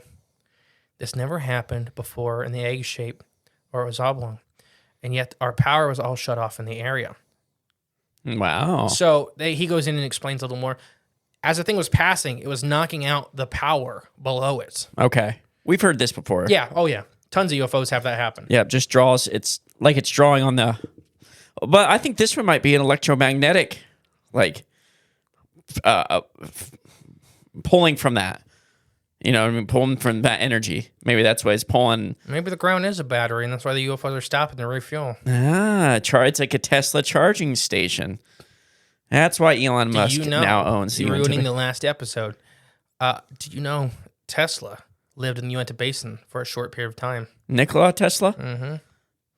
You're making that up. No? Because he was out west for a lot. You got that nefarious look in your eye. I don't know if he lived out there. Yeah, exactly. You almost had me for a second. I'm like, wait a minute. No, you're lying. It could be. It'd explain a lot. I think I'd It rather would explain everything. I think Elon Musk may have lived out there to, refuel his bug parts. He's one of the ant people that crawled out from Exactly. the Hopi we're talking about. The Hopi are here too, a little bit. I found nothing about the Hopi with Uinta. Well, I hope they're not involved. That's awful. So dumb. I know. All right. 1944. Just put me down. Disc shape. 10-minute observation. Woman, 20s, sees a round object. I was 2 to 3 year old child. My father was transferred to a small government boarding school for Native American children during World War II. If anybody knows about these schools, they were very bad. Unless it wasn't like one. Oh no, it says government one, right? Yeah, government boarding school. Yeah, not good. No. They tried to. Man, we should have covered that a little bit anyways, they tried to essentially breed the Native American out of the Native American, and they stole a bunch of kids and educated them to forget like the Native American ways. Yeah, indoctrination. Thank you. That's the word. My mother tells me the story while we were there. She took me out for a walk in the school. I understand that many UFOs are spotted in the area to this day, with some speculated by some that there may be a UFO base in the area. One afternoon walk, my mom said a large silvery object came out of sight and made a 360-degree flight around us, then left. That was actually Jean Jacket, the living UFO, going to eat the kids. Ah. But seeing how bad the Native Americans were treated and decided to go. I would have done it too if I was Jean Jacket. My mother, for decades, thought the object may have been one of the incendiary device balloons launched by the Japanese Imperial Forces from the Japanese home island during the war. These guys are out in the middle of the Uinta Basin. And I think it's a Japanese war balloon. Well, I'm just saying because the country was so like paranoid. True, yeah. And they're out in the middle of the desert and they're like, an incendiary balloon. I'm just saying, it's nothing. It's not that anybody's dumb or nothing. It's just that everybody was so on edge. Why hasn't anyone said, that UFO jellyfish-looking video that's been going around recently? Mm-hmm. How come no one said that's a Chinese war balloon? I do think I know what it is, but we may talk about it off air. All right. Anyways, Teasing them out there. The Japanese hoped to start fires in American mainland with launches between November of 1944 and April of 1945. Again, about the time I was seeing these 2 or 3 balloons. Some 9,300 fusion Bukuden, literally they translate to balloon bombs devices, were sent aloft. About 300 of them were observed. So these guys were just launching them. They launched about 10,000 and 300 of them made it. So there's all these poor islands in the Pacific. Yeah. That this balloon lands and just burns the whole island down. It just sounds, it's what happened to Hawaii. Oh no. It was a lot. Oh no. It was the last balloon. Yeah. From World War II. Came back out of the upper atmosphere. It can finally touch down. 80 years later. However, when I became an adult, I asked my mother some questions about what she saw that day. She gave essentially the same explanation as above. I asked her if she would draw it. She drew a round object that may have been a balloon. However, she apparently did not see any dangling instrumental or instruments or incendiary devices or a bomb. I think at the height she reported about 500 feet above us, the devices would have been pretty visible. I then asked what else she noticed and saw. She said the device or either simmered or sort of shook while it was in flight. The object then, as it departed, I'm not certain whether it would drift away or flew off, controlled. I was young enough, I don't remember the incident, though. I do remember some things happening from time to time, none of which were involving UFOs. I suppose I'm not filing a report exactly, except for the fact that the object made a complete circle around us, and the object had a very particular movement. It may have actually been Jean Jacket. This is just what the movie's just about, this one case. Well, I didn't eat him. Well, true. Well, we didn't get to finish the story. If it had ate him, you wouldn't get that story. How are you going to write it? So it didn't eat him yet. To be determined. To be determined. Do you think this is a creature or just another... That one could be. That one, just because the way... It's hard, because, once again, we can't interview these people. Right, so I can't tell if it's vibrating or if the skin of the craft itself is, like, moving. Like, it's... Tasting the air, perhaps. Well, like a jellyfish, like, they have a little bit... Like, even, like, I'm joking about Jean Jacket from the movie Nope. But this outer layer would move a little bit when they were doing the editing, like it was a living thing around that bony or whatever skeleton. Right. So I don't know if that's what she's seeing. And this big thing just came and looked. Because I do think they're curious, the organic UFOs, some of them. I think when they're down here, they're... I think almost all living creatures are curious. And they do eat kids. Right. Almost all living creatures do. The answer, I got to add that to the soundboard. Almost all living creatures do. Eat kids? Vernal, Utah, which is just down the road. Hi, so the other night I was excited. I was so excited that I just had to tell somebody I took a photo of a UFO. I didn't see this photo attached, just so everybody knows. But yeah, I'm finally getting the chance to report it. When I blew it up before, I did find this picture. I'll post it when this episode comes out. Okay. I do have this picture. Basically, it's a flying kidney bean. Like the bean from Chicago? Yes, but upside down. Okay, so like the bends at the top in the middle. And they caught it in several positions, and it wasn't falling, it was going. It was falling with style? Yes, falling with style. Yeah, I just thought that was weird. Okay. But there's a picture. I'll post a picture. Oh, okay. Was it metallic in on Facebook, everybody. I'll post the picture on Facebook. Ooh, then you know it's real. I love Facebook because everything on there is real, especially now they have those Facebook fact checkers. We got in trouble the other day by them. By the fact checkers? Yeah, Ross got in trouble. Oh, no. What was it? And he just posted a link. It wasn't even nothing. Yeah, well, they just like to do that. They do. All right, another vernal one. My daughter, 36, myself, 54, and our friend, male, 41, went out to the property camp over a 4-day weekend starting on Thursday, July 23rd, 2015, with 2 other people, both males, for a total of 5 of us. And just the way they wrote that, it had to be written like a... I just lost my words. Had to be spoken as if a robot was typed, because it's very... It sounded like you... It's very official how she types everything. Yeah. On Friday the 24th, it was very hot, 98 degrees to 100 degrees Fahrenheit, and we planned a hike to the nearby canyon. Who hikes when it's 100 degrees outside? These people out in Utah are crazy. Must be Mormon. Yeah. Or they're natives. I don't even... Or they're Native Americans, and they just handle it. I don't even know what that's supposed to mean, though. Oh, yeah, it just must be Mormon. It sounds like, it's what they do.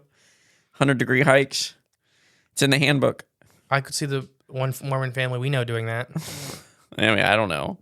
Now you got me all. Anyways, so about 10 to 15 mile on a dirt road trail. But due to the heat, only 3 of us decided to go on the hike. The 2 of the normal people dropped out.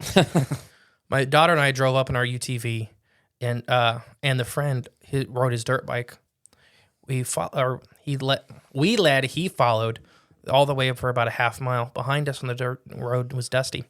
We hiked till about 3 p.m. and headed back to camp, 3 to 4 miles heading back. My friend passes us and went ahead. As we were moving along, around 20 to 25 miles an hour, my daughter said, "Stop, Dad, stop, stop." So they're in ATVs, Right. not hiking. I guess that makes more sense. I stopped just a few seconds later. What it was that I leaned back in my seat, looking over at her, looking back up at the ridge top. At first, I didn't see anything, but then I leaned back a little further and looked forward. There it was. It was a crescent-shaped craft just hovering right above the ridge. It was translucent and slightly white, with a curved down to the shape to a point on both ends. It hovered for about 10 seconds and then started to descend behind the ridge. As it started to glow very brightly in an orangish earth-toned color. When it passed the pine trees spaced out right on the top, right or the ridge top, it was at least 6 to 8 trees wide, guessing 150 to 200 feet wide. As it went down behind the ridge, out of sight, as we just sat there looking to see if it would come back, my daughter said it was moving along the ridge top slowly in the same direction we were traveling, and when we stopped, it stopped. Its forward motion and just hovered. At the point I saw it, when it was hovering, and it stayed there for about 10 to 15 minutes.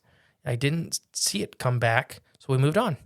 So we went up the road and saw our friend on his motorbike waiting for us on the side of the road to catch up. He said, "What took so long?" And we told him what happened. But later, he did confirm that he did sit there for a total of 10 to 15 minutes waiting on us. Back at camp, my daughter was very upset and did not talk much over the next 4 hours. The area this happened does not get many visitors or residents or riders. We did not see anyone else the whole day we were out there hiking and riding on bikes. The canyon was the high canyon wall on both sides of the road. This is the area I know very well and don't need maps for around here. Shortly after we went back to camp, one of the other men were splitting us up, had us draw what we had saw, the picture we drew to this day are in this report. I didn't see it out of this report. I'll have to look for this one again. But it's very classic crescent. Oh, it almost sounds like a mana, though. Huh. It almost does, doesn't it? It does. Translucent with an orange glow inside. Slowly moving over a ridge line. But she didn't say it was flapping or anything like that. Right, but not all mana ones do. Some just glide. Right, yeah. It could have just been doing a thermal vent, riding experience. Huh. Mm-hmm. The Uinta Mountains. Yep. They have a lot of I just forgot the word, not a thermal vent, but the uprising. Yeah, the uprising currents. Yeah. All right. It's like an elevator for atmospheric creature to get right back up. That's just a hodgepodge of UFO sightings. Next I got for you is Bigfoot and just bad monsters. Oh, Bigfoot and baddies. Yeah, a lot of these monsters are weird. Any questions so far, young man? No, it's a girthy episode. They're all girthy. It's the season finale. I guess so. This will be the last one for this episode. Okay. The last group. Section. But do you have any thoughts about the UFOs? No, it seems to be a hodgepodge of some phenomena going on here. So there's a lot of Bigfoot encounters. I just picked a handful and then went with some of the more weird monster sightings because there are a lot of weird monsters out there. If you name a phenomena, it's probably happened in the Uinta Basin. So huge Bigfoot encountered by family in Uinta Mountains. The Ute natives describe a Bigfoot encounter with a family had during a camping trip to the Uinta Mountains. The following account was recently forwarded to, it was Fan and Monsters. When I was younger, my family went out camping a lot. We used to go into the Uinta Mountains in Utah most of the time. There was a lake there where we'd camp next to. So, of course, my family was fishing. My dad, my mom, my uncle, and I were on the shore trying to catch a fish.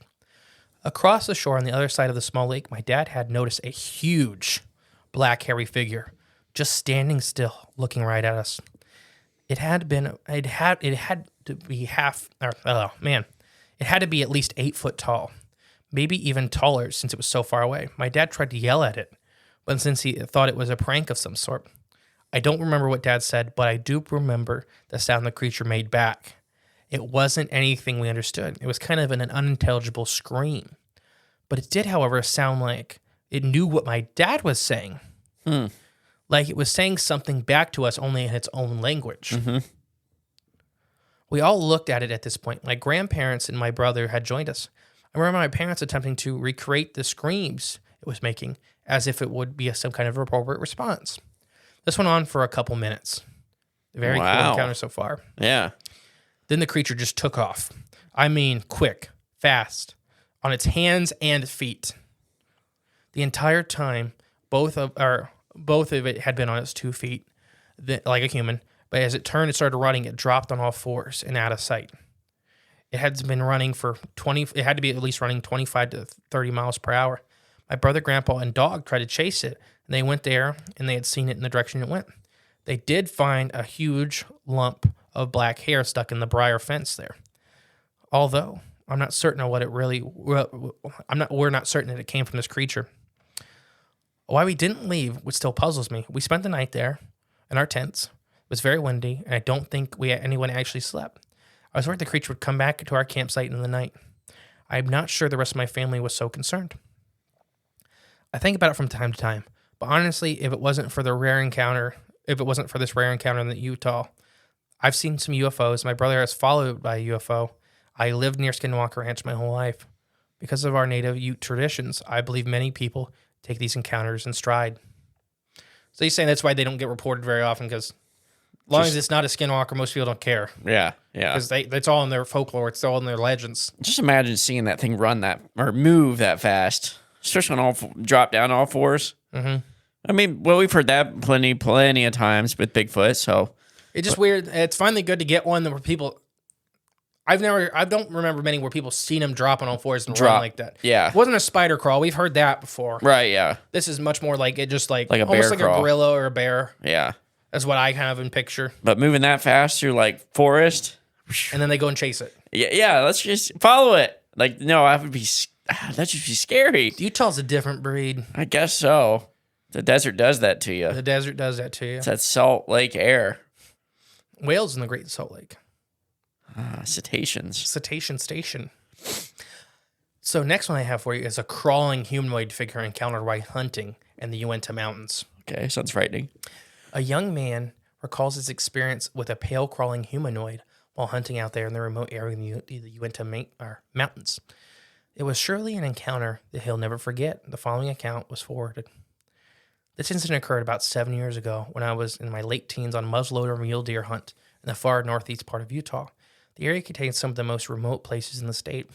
I've been frequenting out there in this area, spending in Summit County that cuts in and out of lower Wyoming since before I can remember, including lots of hiking, backpacking, camping, hunting, and being involved with all sorts of kind of work with my grandfather.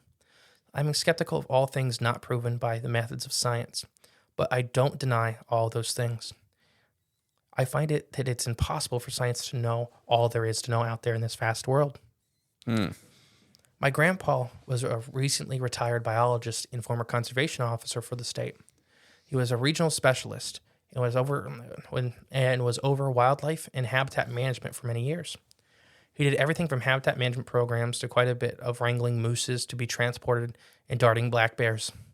He has seen mountain lions, bears, birds of all kinds, small mammals, plants, natural phenomena of all kinds of major life. And he understood so much in many people, including himself, that we'll never be able to have imagined. He's scientific, honest, straightforward, level-headed. I'm skipping ahead a little bit because he just talks about his grandpa more. He has never encountered an animal that he could not at least partially identify, and the other's natural imminent fear of being close quarters with bears, drunken or belligerent hunters, or incredibly potent tranquilizer medicines. He told me over and over he's never been terrified of an animal or an experience, only curious or surprised. In late September, he was in a small camp by a lake in the high Uinta Mountains, hunting both grouse and mule deer with muzzleloader. I don't think he was hunting the grouse with muzzleloader. I'm going to be real honest. I know, it explode. I just had that image in my head. The camp was a small collection of men and women, and my grandfather, who'd worked with over the years, supervisors, other biologists, COs, people he grew up with. One of the women, a new wife to one of the guys, had shot a buck deer, injuring it but not killing it immediately, and they had lost the track of it. Devastated by the thought of wasting the animal, she returned to camp in the afternoon, upset and concerned that the deer had run into a more secluded area of the mountains, which was hard to reach from the trail that she had shot it from. It was a place my grandfather was very familiar with because it's such a pain to get to, with lots of deadfalls and steep terrain. We volunteered to go in that late afternoon and search for the deer. Following the scent blood trail and had tracked it for a while, getting fatigued and intimidated by the terrain. Because both my grandfather and I were in good shape. He was so familiar, it didn't take him much. He didn't think it was that big a deal. Before we left, she mentioned hearing what she assumed were coyotes, which made her even more concerned that the deer had died and it would be ruined the meat and the hide before she could harvest it. We took off in the early evening, expecting to be back within an hour or two after searching and having our guns with us, in case we found the animal still alive and came across another buck worth trying to harvest. It was a steep place with lots and lots of deadfalls and vast heights, making the hike slower and more tedious than we had hoped, making us understand the other hunters' fatigue. She had marked the blood trail with a bright orange piece on the tree, and we found maybe 20 minutes after we got there looking for it. The sun was getting close to setting at this point, and we knew getting out would just be as long as getting in. We decided to stop where we were, found a spot near a fallen tree that looked like it was recently bedded down in, followed a spurting of fairly fresh blood, and continued on for longer. When the sun was about to set, the light had faded from the tree. We removed the firing caps from our guns to make it now completely safe. So it's also illegal and irresponsible to hunt in such descending light. My grandfather pulled out his large mag light flashlight out of his backpack and his headlamp and began to hike our GPS to find the trailhead. About 10 minutes on our way back, we started to hear more movement along the trees.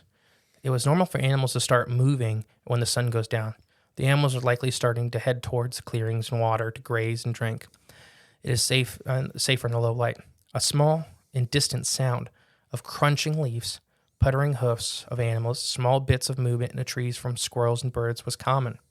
We did not expect a deafening, disturbing sound we heard next, which vaguely resembled that of a coyote howl, but had a few sounds of unintelligible, frightening, and human-like sounds mixed in.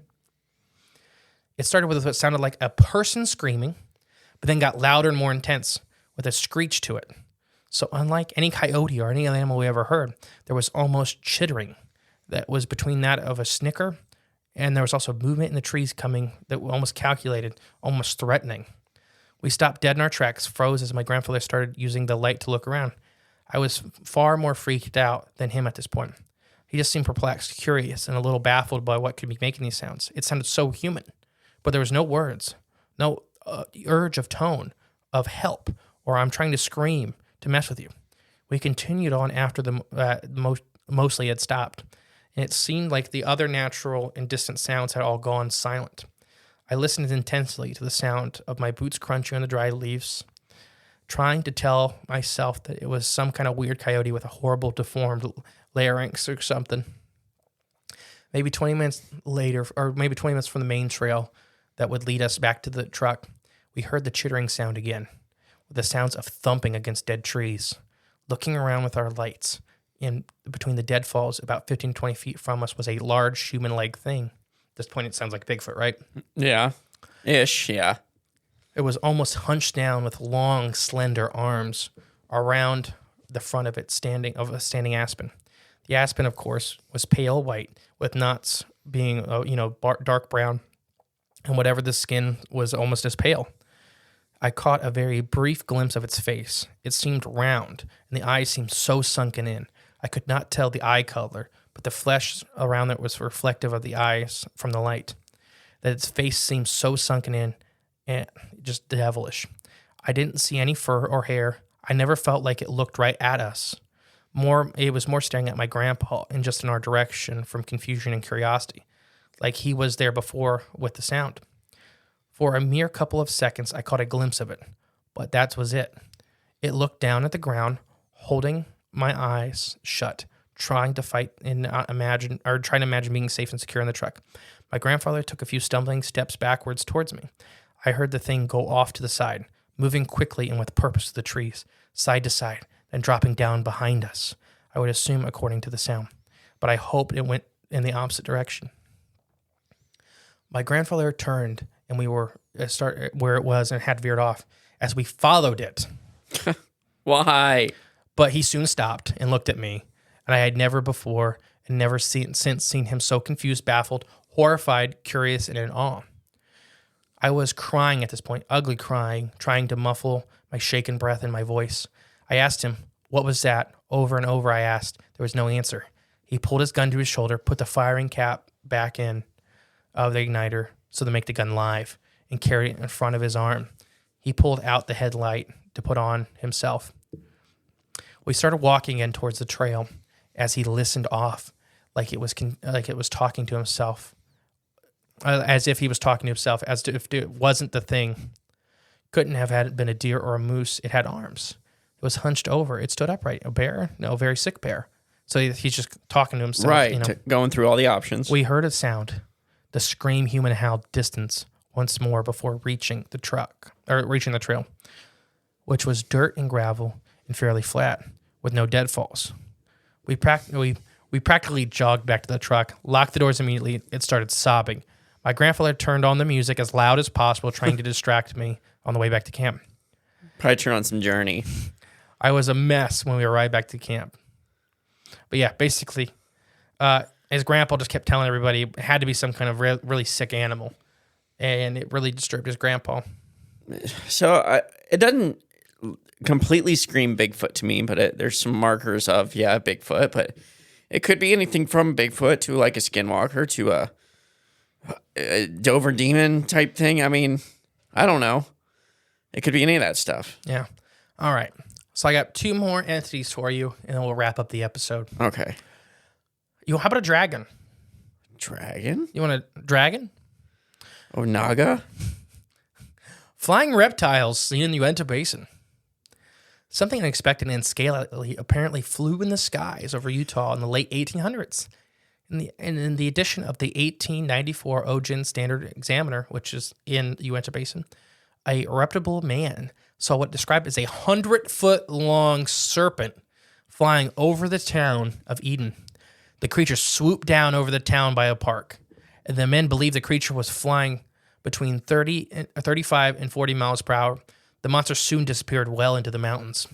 Although the residents of Eden never saw the flying reptile again, a number of people camping on the Strawberry Islands on the Great Salt Lakes witnessed the creature they described as a combination of fish, alligator, and bat, according to the September 1903 edition of the Pittsburgh, Pennsylvania Press.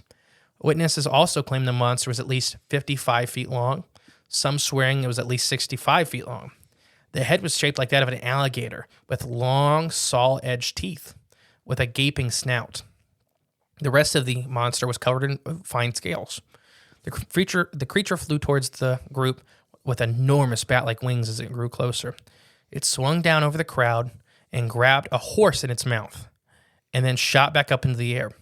They came across it then they came to rest in the nearby mountains, from which the witnesses could hear it feeding on the horse. They fled the island in terror. So the same kind of monster has been seen twice out there in the area. That's interesting. Definitely when we talked about our dragons episode, we talked about these type of entities, the big long snakes with wings. Yeah. Fish, alligator. In bat. Iowa, they had seen them. Not very far away. No. Huh. I wonder if, I don't know. It very much reminds me of the dragons in the new Zelda games. I haven't played them. Never played them? Just flying in the sky. Sound very similar to this. They eat horses. No, they don't do that. But like this thing, carried off a horse. Yeah, that's pretty big. Jean jacket-esque. Yeah. He and liked you can horses. hear it. Yeah. Oh, yeah. Actually, it's straight from the movie. Yeah, he liked horses. Soft disclosure, perhaps? Yes. Yes. It is. All right. So I have one more for you. All right. This wouldn't be a Cryptids of the Corn season finale without an organic UFO. Finally. A full-fledged organic UFO. All right. The Uinta Basin has had several. The giant flying manta ray of Provo, Utah. Aha. And about 11 years ago, a woman shared an interesting story with me, and it's the author, Danny Stewart. Late on June, the night, she was walking along the University Avenue. It was late around 10 p.m.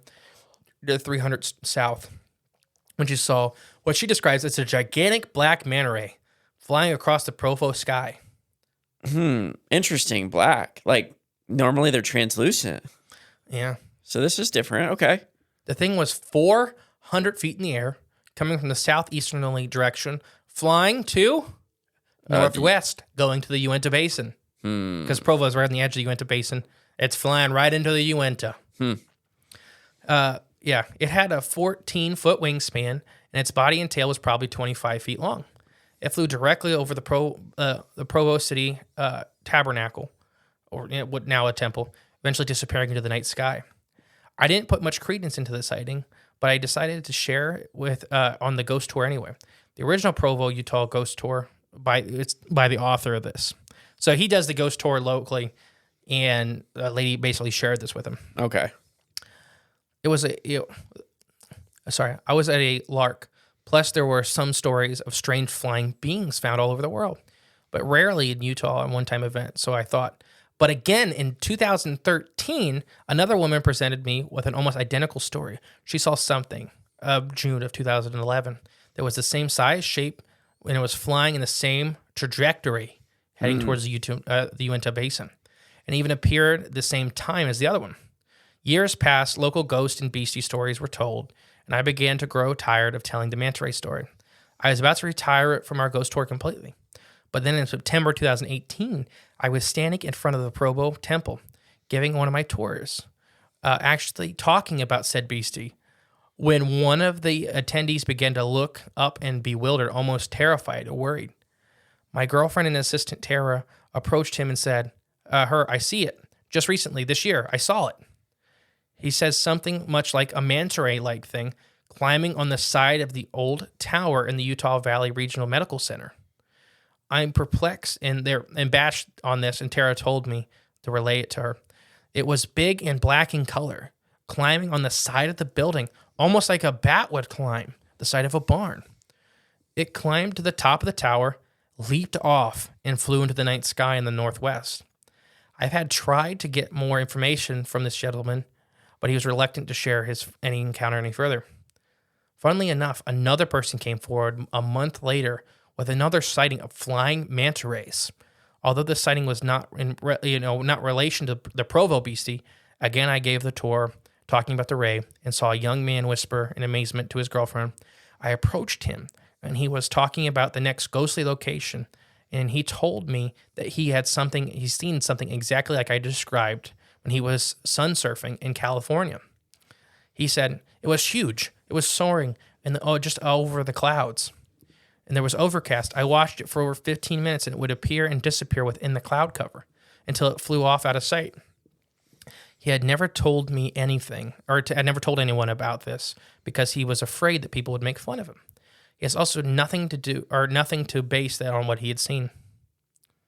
So there you go. So I have a couple thoughts in that one. I think that could be a Thunderbird type entity, or like a bat squatch, giant bat type being, rather than being the typical manta ray we talk about. I don't think it's that. I think, okay, remember way back, I think it is the manta ray. Okay. So do you remember when we talked about the manta rays eating dogs, the small manta ray, the man-sized ones, eating dogs in Chile and all the way up the West Coast? Yeah, the pterosaur type. No, they were small like. Oh, the small, yeah. And they were highly aggressive. Yes, those ones. You think it's one of these types? What we talked about with sauropods, the giant sauropods, they were probably carnivores, where they were little or partial carnivores, right? And then getting bigger and bigger. And the little guys were black and blue. Oh, okay. I don't think they get translucent till they're adults. What I think is happening is they're migrating from the West Coast out to the mountains to get on the vents to go up. Provo is right in the path of their migration to get to the mountains to go up when they're finally getting big enough to go back up and deal with the upper atmospheric conditions. Huh. That's what I think is happening. So that's why they're black. They're not full-sized. We talked about some of the ones on the East Coast, the smaller guys being seen, and they weren't translucent either. So I don't think they get fully translucent until they're big. Until they're big, semi-trucks. Yeah, because then they don't care anymore. I think they're camouflaged because they're camouflaged for down here. Yeah. Like a pike having a white belly, but There a you dark go. top. There you go. It's just like a fish. I get it. So I think that's what's happening. I think our man-eater from the East Coast, the aggressive ones, as they grow and grow. West Coast? West Coast, sorry. Yes. West Coast, from the West Coast, grow and grow and grow. They start making their way further out into the desert, The mountains. to the mountains.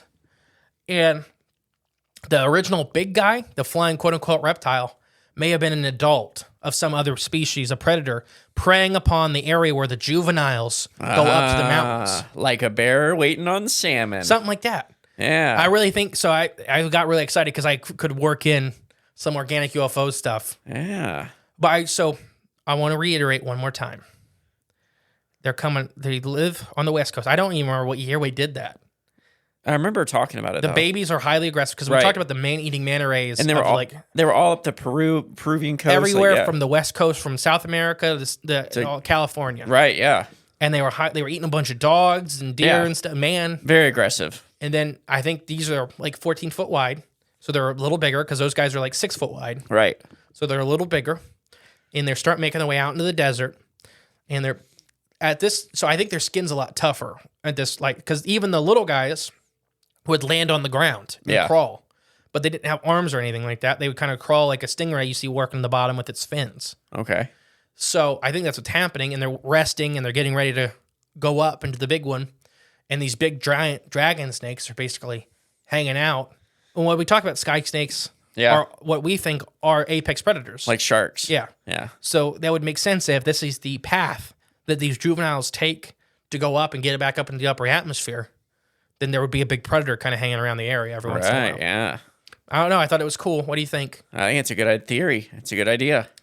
I lied. I have 2 more things to talk about for this episode, but they're shorter. Okay. Crop circles. I just mentioned it just because people say there's crop circles out there. The Yeah. Sherman's Ranch, in my opinion, we talked off air, aren't crop circles, even though they were indentations in the dirt with a slight pulling out of sediment. They were landing gear marks, which I guess some people count as crop circles, some people don't in the community of like researching crop circles. Yeah. It just depends where you fall on it. I don't think they are personally. I think crop circles are their own phenomena. That's like landing gear, whether it's like government landing gear Right. or whatever. Yeah, it's a whole different question. But it's definitely to me like some kind of landing gear for something. Something stop there. Yeah. The other weird thing is the cancer rate. Oh yeah. We didn't really touch on that. I have that. So we talked about skinwalkers. The presence of skinwalkers cause horrible diseases. Yeah. It's just kind of like a byproduct of their existence. So one thing I heard mentioned before was there's a super high cancer rate in the Uinta Basin. Okay. And it was definitely, it's the rest of the U.S. has caught up a little bit more now. 15 years ago, it was a much bigger spread. It's still a pretty big spread, but it was much bigger about 15 years ago when that first kind of started getting reported. Okay.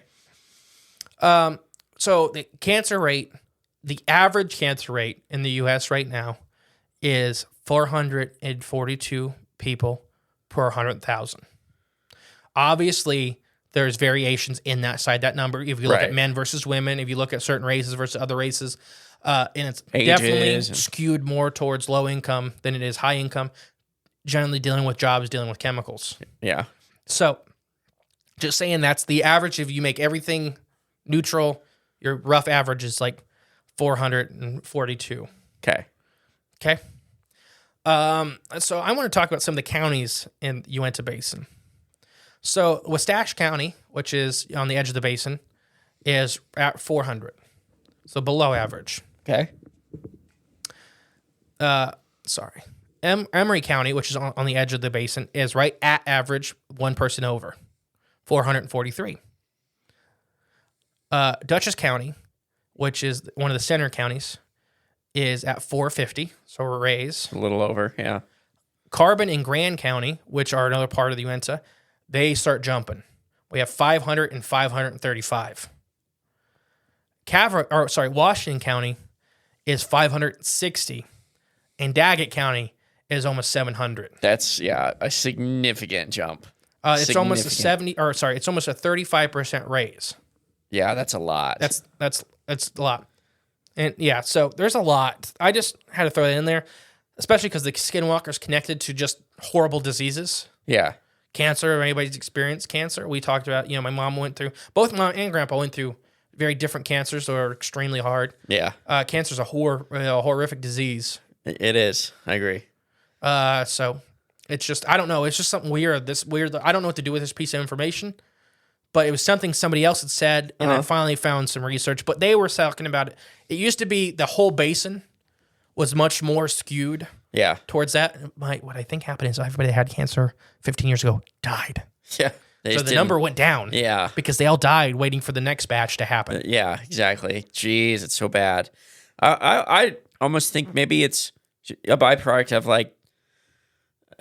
I don't know what causes cancer. I don't know, but it's some imbalance, I think, in your body or some chemical or whatever we're eating, but causing some sort of free radical, something just to throw off the balance in your body. So we know what cancer is. We just don't know what causes. Yeah. We know what some causes are and such.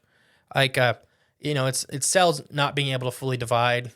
Blood and bone cancer are some of the worst because they spread to your body so fast. Oh, yeah. Because if people don't maybe not know, your blood is made inside your bones. Inside your bones, yeah, from the marrow. Yeah, so bone cancer, that was Grandpa's final cancer. Was bone cancer? That's why he went so fast the last time. Yeah. He's battled cancer 3 times. Right. 1, 2, or 3. The last one, he was done. Just, yeah. He was tired. He didn't want any more radiation. Yeah, and we just went ice fishing the day before he passed. Yeah. Before he went to the hospital. But yeah. Yeah, it's just, cancer's a nasty thing. Oh, yeah, it is. I'm not a medical guy. There is some people that say that stuff like ivermectin can trigger that, can help get rid of it. Oh, gotcha. I don't know. We're not medical advice people. In my head, though, why it would kind of make sense is that all that kind of drug does is turn your immune system up to 11. Right, yeah. And target looks for things that aren't supposed to be there. Like, for example, tapeworms inside your body, if they crystallize, if they basically make a little cocoon somewhere inside your body, they kind of mimic the natural surroundings. So your immune system never finds them. Right. When you do the ivermectin, it turns up to 11. They look at everything a little harder, then they find them and get rid of them. Right. Purge. It's a purging process. I don't know, but I just thought it was interesting. It is, Whether it's the government's fault, like the U.S. government. Probably. We'll talk about the last episode. Yeah. Because they definitely were out there a lot, but they did a really good job of not talking about it. Oh, yeah. Or if it's the Skinwalkers, and this is the byproduct of having a lot of Skinwalkers in the area. Right. For being that kind of dark magic, as far as the Navajo kind of talk about. Even in their legends, they say they are they are bringers of pestilence. Right, which is, cancer is that, yes. So that would also track. I don't know. What are your thoughts? Oh, cancer is dark magic. That's my thoughts. There you go. So there'll be the next episode. We have 2 amazing guys on. Yeah, so stay tuned for the special guests. They have been out to the Uinta Basin. They did the Shape of Shadows documentary. We have Joel Thomas and the famous Tony Merkel coming on the show. Good friends of the show. Amazing guys. We have a fun conversation about the Uinta Basin and some of the stuff they'd seen. Then the final episode will be kind of our thoughts and what's happening out here. All right, guys. Bye. Maybe. Thank you for listening to Cooks the Corn podcast. Please share with a friend you think would like us. It's the best way to help our show grow. Leave a comment, rate us, a 5-star review, and remember, there is always extra content on Patreon/cryptidsofthecorn.com. And don't forget, stay magical.